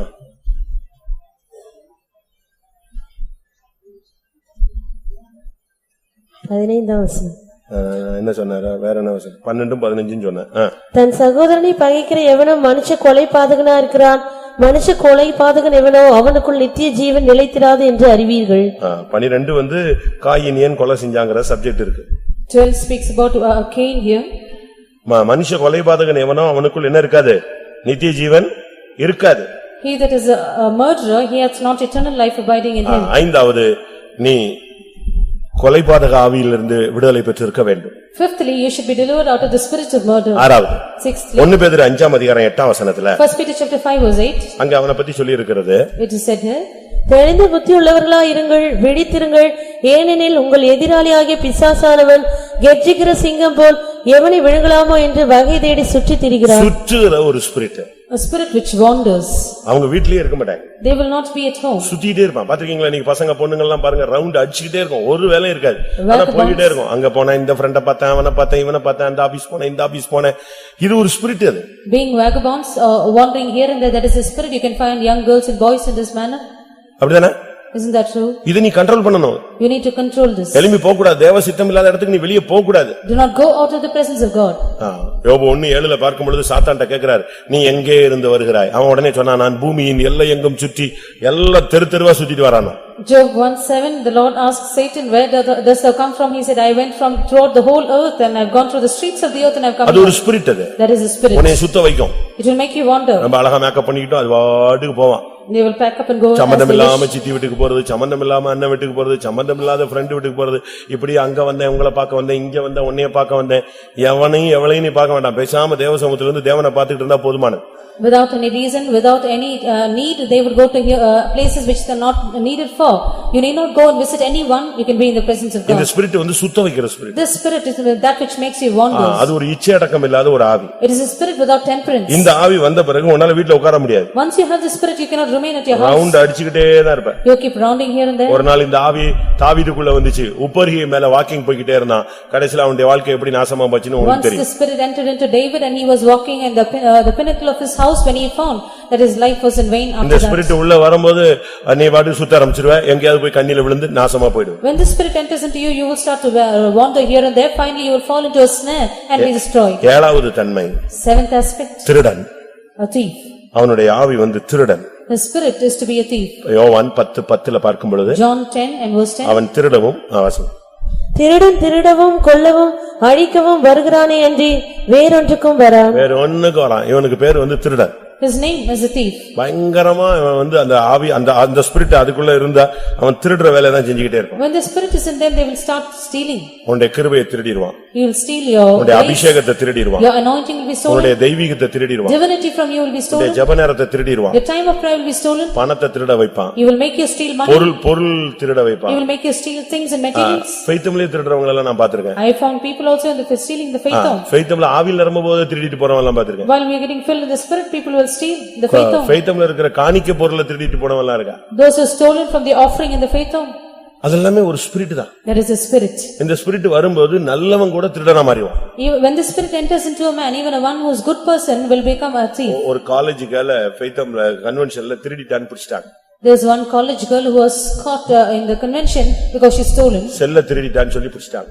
And she was caught for stealing a mobile phone. அப்ப என்னைய கூப்பிட்டாங்க, நீ வாங்க என்கொயரிக்கு வாங்க. I was also called for the inquiry. அப்ப நான் போறேன். I was there. அதுக்குள்ள அவளை பத்தி எல்லாருக்கும் நியூஸ் போயிடுச்சு, நான் போறேங்கிறது நியூஸ் போயிடுச்சு.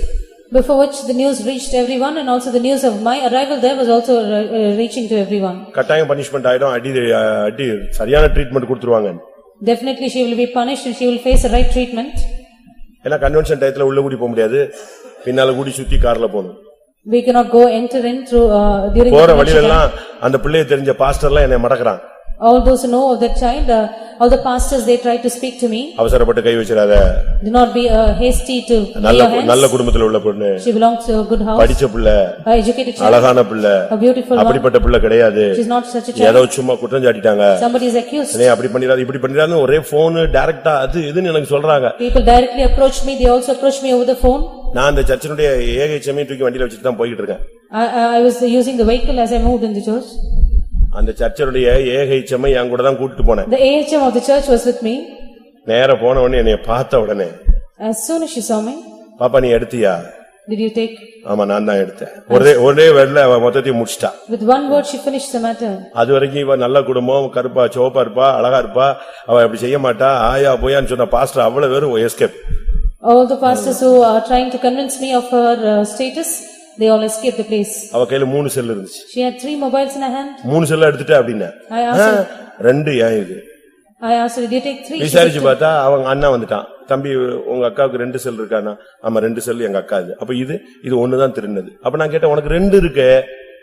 You have 2 in your hand. உன்னை நம்பி ஒருத்தங்க பேக் கொடுத்துட்டு பாத்ரூம் போயிட்டு வரதுக்குள்ள அவங்க செல்ல எடுத்துட்டியேனா எனக்கு அதை பார்த்துட்டு என்னால சும்மாவே இருக்க முடியலங்கறா. She said, எப்படி? ஸ்பிரிட் பாருங்க எப்படி பண்ணுது பாருங்க. After seeing the mobile I cannot remain silent. அத பார்த்துட்டு என்னால என்ன செய்ய முடியல, சும்மா இருக்க முடியல. 2 செல் இருக்கு. She has 2 mobiles in her hand. Bible சொல்லுது 2 இருந்தாலே 1 கொடுக்கணும்னு. The Bible says you have 2, you give up 1. இவ இந்த ஆவி என்ன சொல்லுது 2 இருந்தாலும் நீ 1 எடுன்னு சொல்லுது. The spirit says if you have 2, you take up 1 more. அந்த ஸ்பிரிட்டோட தன்மையை பாத்தீங்களா? Do you see the attribute of this spirit? திருடுகிற ஒரு ஆவி. A spirit to steal. இந்த ஸ்பிரிட் வரும் பொழுது When this spirit comes into a person, கொஞ்சமா நம்முடைய ஊழியம் வாழ்க்கை எல்லாமே நாசமா போயிடும். Our life, our ministry, everything will be ended. இந்த ஆவி மெல்ல யாருக்குள்ள பூந்துச்சு? யூதாசுக்குள்ள பூந்துச்சு. This spirit entered into Judas. இதுக்கு ஊழியக்காரன் விசுவாசி எல்லாம் அந்த ஸ்கேலே கிடையாது, எல்லாருக்குள்ளயும் பூந்துரும். Now there is no scale such as a believer or a servant of God, it enters into everyone. யாரா இருந்தாலும் இந்த ஆவி உள்ள வரும் பொழுது அவன் திருடன் தான். Any person when the spirit enters into the Bible சொல்லுகிறது யூதாச பத்தி அவன் திருடன் அப்படினு சொல்லுது. The Bible calls Judas a thief. பிசாசு திருடன் சொல்லல இல்ல. He does not say he is one from the devil. பிசாசு மட்டும் திருடன் சொல்லல. Does not call the devil alone a thief. யூதாச யோவான் 12ஆம் அதிகாரம் 6ஆம் வசனம். John 12 verse 6. அவன் தரித்திரரை குறித்து கவலைப்பட்டு இப்படி சொல்லாமல் அவன் திருடனானபடியினாலும் பணப்பையை அவன் பேர் என்னது? திருடன். He was called a thief. அந்த ஸ்பிரிட் இருந்ததனாலதான் இயேசு கிறிஸ்துவுக்கு வர்ற காணிக்கையிலேயே இவன் ஒரு டிப்ஸ் எடுத்துக்கிட்டே இருந்தான். Out of the money that Jesus Christ received, he took a commission or tips. எப்படி இருக்கும் நீங்க யோசிச்சு பாருங்க. How is that? காணிக்கையிலேயே இவன் பாக்கெட்ல போட்டுட்டே இருக்கான். Out of the offering he took to his pocket. இந்த ஸ்பிரிட் உங்களுக்குள்ள வந்துச்சுன்னா நீங்க திருட ஆரம்பிச்சிடுவீங்க. If that spirit comes into you, you will start to steal. இந்த ஸ்பிரிட்டை நாம ஜெயிக்கணும். We need to overcome this spirit. எல்லாரும் கண்களை மூடுவோம். Let's all close our eyes. இந்த 7 ஆவிகளை இயேசு அவரிடத்திலிருந்து துரத்தி இருந்தார். ஆனபடியால் அந்த இயேசு உயிர் தெழுந்த உடனே அவளுக்கு தரிசனம் ஆனார். Jesus cast out these 7 spirits out of her. That is why Jesus, when he rose again alive, he appeared to her. எல்லாரும் கண்களை மூடி ஒரு 2 நிமிஷம் முழங்கால் போடுங்க. Let us all close our eyes, be on our knees for 2 minutes. இந்த ஸ்பிரிட்டோட போராட்டம் உங்களுக்குள்ள இருக்கா? Do you have the conflict of the spirit in you? தந்திரம், subtlety, மோசம் போக்குதல், a deception, குற்றம் சாட்டுதல், to accuse, பொய், lying, கொலைபாதகம், murder, சுற்றுகிறது, to wander, திருடு, to thief. இது எல்லாமே அவனுடைய மெயின் குணாதிசயங்கள். His main characteristics are these. இந்த 7 ஆவியும் மகதலேனா மரியாளை சீர்குலைத்திருந்தது. This seven spirits had made Mary Magdalene without any perfection in her. அந்த வாழ்க்கையே ஒண்ணுமில்லாம போயிருச்சு.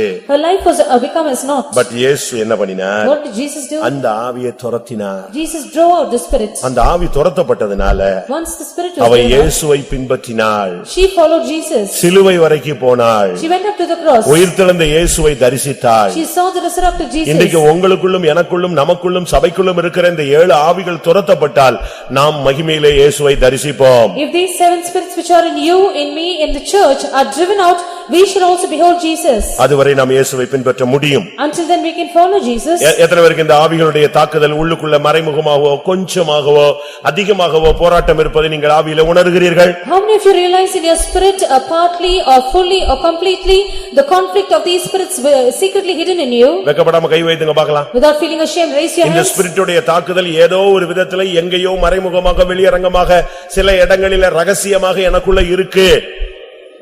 The affection, being affected by these spirits, somewhere secretly within me or partly is found in me.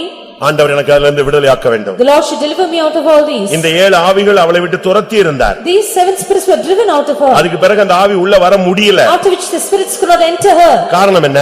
What is the reason? அவள் இயேசுவை உண்மையாய் பின்பற்ற ஆரம்பித்தாள். She truly started to follow Jesus. இப்பொழுது இயேசு உயிரோடு எழும்புகிறார். Now Jesus is risen alive. இவளுக்கு தான் முதல் தரிசனம். He appeared to her the first time. இன்றைக்கு இந்த கூட்டத்தில் இந்த 7 ஆவியை கர்த்தர் துரத்த போகிறார். The Lord is going to drive out these seven spirits in this meeting. யாருக்குள்ள இந்த போராட்டம் இருந்தாலும் நசரேயனாகிய இயேசுவின் நாமத்தில் இந்த ஆவிகள் நீங்கும்படியாய் கட்டளையிடுகிறேன். In whomsoever there is such a struggle in the name of the Lord Jesus of Nazareth, I cast out these devils. இயேசு இரண்டாம் விசை வரப்போகிறார். The Lord Jesus is going to appear the second time. நான் அவரை தரிசிப்பேன். I will behold him. அந்நிய கண்கள் அல்ல. Not strange eyes. என் மீட்பர் உயிரோடு இருக்கிறார். My Redeemer liveth. நான் அவரை காண்பேன். I will see him. என் சொந்த கண்களால் அவரை தரிசிப்பேன். With my own eyes I shall behold him.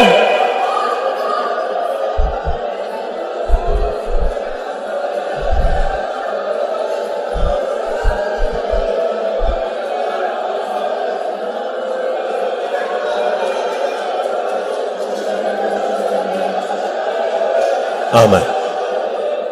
நான் எல்லா இடத்திலும் சொல்ற ஒரு வார்த்தை. One word which I tell everywhere. யூதாசுக்குள் ஆவி புகுந்ததுன்னு பைபிள் சொல்லுகிறது. The Bible says the spirit entered into Judas. But இயேசு அதை துரத்தல. But Jesus did not drive it out. அவன் வாழ்க்கை என்ன ஆச்சுன்னு உங்களுக்கு தெரியுமே. You know the end of his life. ஆனால் பேதுருவுக்குள் அந்த ஆவி வந்தது. When the spirit came into Peter, இயேசு அதை துரத்தினார். Jesus drove it out. அவன் பிரதான அப்போஸ்தலனாய் மாறினான். He became the chiefest of the apostles. இன்னைக்கு இந்த ஆவி உனக்குள்ள இருந்து துரத்தப்பட்டா நீ தப்புவாய். துரத்தலனா கர்த்தர் உன்னை விட்டுட்டார்னு அர்த்தம். If the spirit is driven out of you today, you shall escape. If not, the Lord has forsaken you. ஆண்டவரே துரத்தும் என்று சொல்லுங்க. Say, Lord, drive it out. இப்ப பரத்திலிருந்து ஒரு வார்த்தை வரட்டும். May a word from above. அப்பாலே போ சாத்தானேங்கிற வார்த்தை வரட்டும். Let the word get to you and Satan come to you. உன்னோடு போராடுகிற வல்லமைகள் 7 ஆவிகளை வெளியே போவதாக. Let all the seven spirits that are striving with you be driven out. திடாபாகா திடாபானியாரா.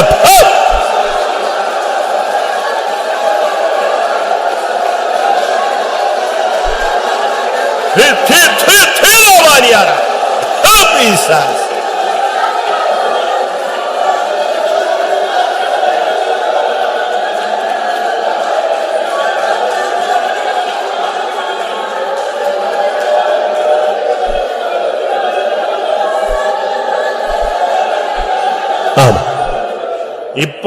இப்போ இந்த கூட்டத்துல இந்த ஸ்பிரிட் போகுதுன்னு சொன்னா, Right now in this meeting, if the spirit is gone out, நீங்க வேணா பாருங்க 7 ஸ்பிரிட் ஒரு மனுஷனை அழுத்தினா அவனுக்கு எவ்வளவு அழுத்தம் இருக்கும்.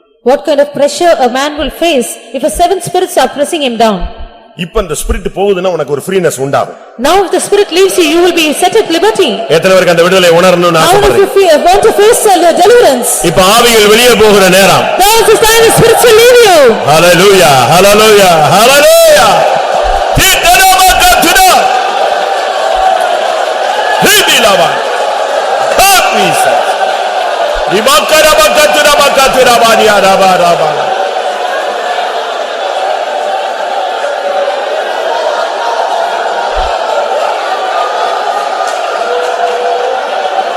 Hallelujah, hallelujah, hallelujah, hallelujah, hallelujah.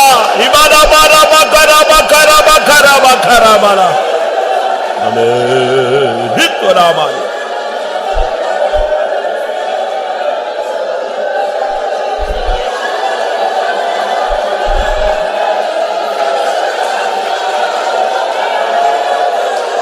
Bakara bakara bikara bani bidiri bigara balaka dula baniya.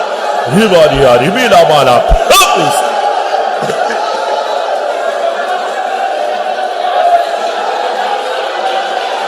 Hallelujah, hallelujah, hallelujah.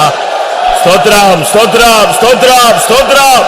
Tira bakara bakara tira bana ribana bakara bakara.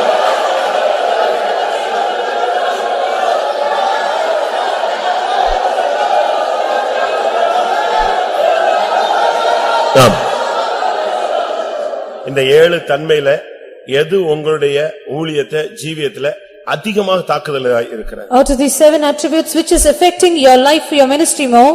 அடிக்கடி உங்க வாழ்க்கையில குறுக்கிடுகிற அந்த ஏழு ஸ்பிரிட்ல எது அடிக்கடி உங்களுக்குள்ள குறுக்கிடுகிறது? Which among these 7 are intervening in your life very often? ஒரு நிமிஷம். One moment. இப்ப அத மட்டும் பலிபீடத்துல வைங்க. Place it on the altar now. அந்த ஒன்னு அழிக்கப்பட்டாலே அதோட சேர்ந்து எல்லாமே நாசமாயிடும். If one is destroyed, everything will accompany it. ஆமென். எத்தனை பேர் விசுவாசிக்கிறீங்க? How many of you believe? இந்த கூட்டத்துல கர்த்தர் உனக்கு ஒரு விடுதலையை கொடுக்க விரும்புகிறார். This meeting the Lord wants to grant you deliverance. உனக்கு மட்டுமல்ல. Not only to you. உன் குடும்பத்துல உள்ளவங்களுக்கு அந்த விடுதலை உண்டு. Even for your family there is a deliverance. Hallelujah, hallelujah, hallelujah. Ibakara bakatira bakatiri biyaramana.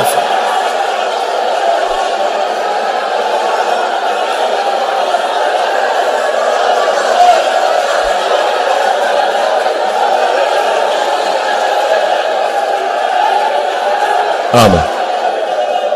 கர்த்தருடைய சமூகத்துக்காய் ஸ்தோத்திரம் பண்ணுவோம். இந்த ஆவிகளை துரத்தினார், அதற்காய் ஸ்தோத்திரம் பண்ணுவோம். அவரை தரிசிக்க முடியாத தேவன் நம்மை தெரிந்து கொண்டார், அதற்காய் ஸ்தோத்திரம் பண்ணுவோம். அந்த நாளுக்கென்று நம்மை ஆயத்தப்படுத்த முடியாத ஸ்தோத்திரம் பண்ணுவோம்.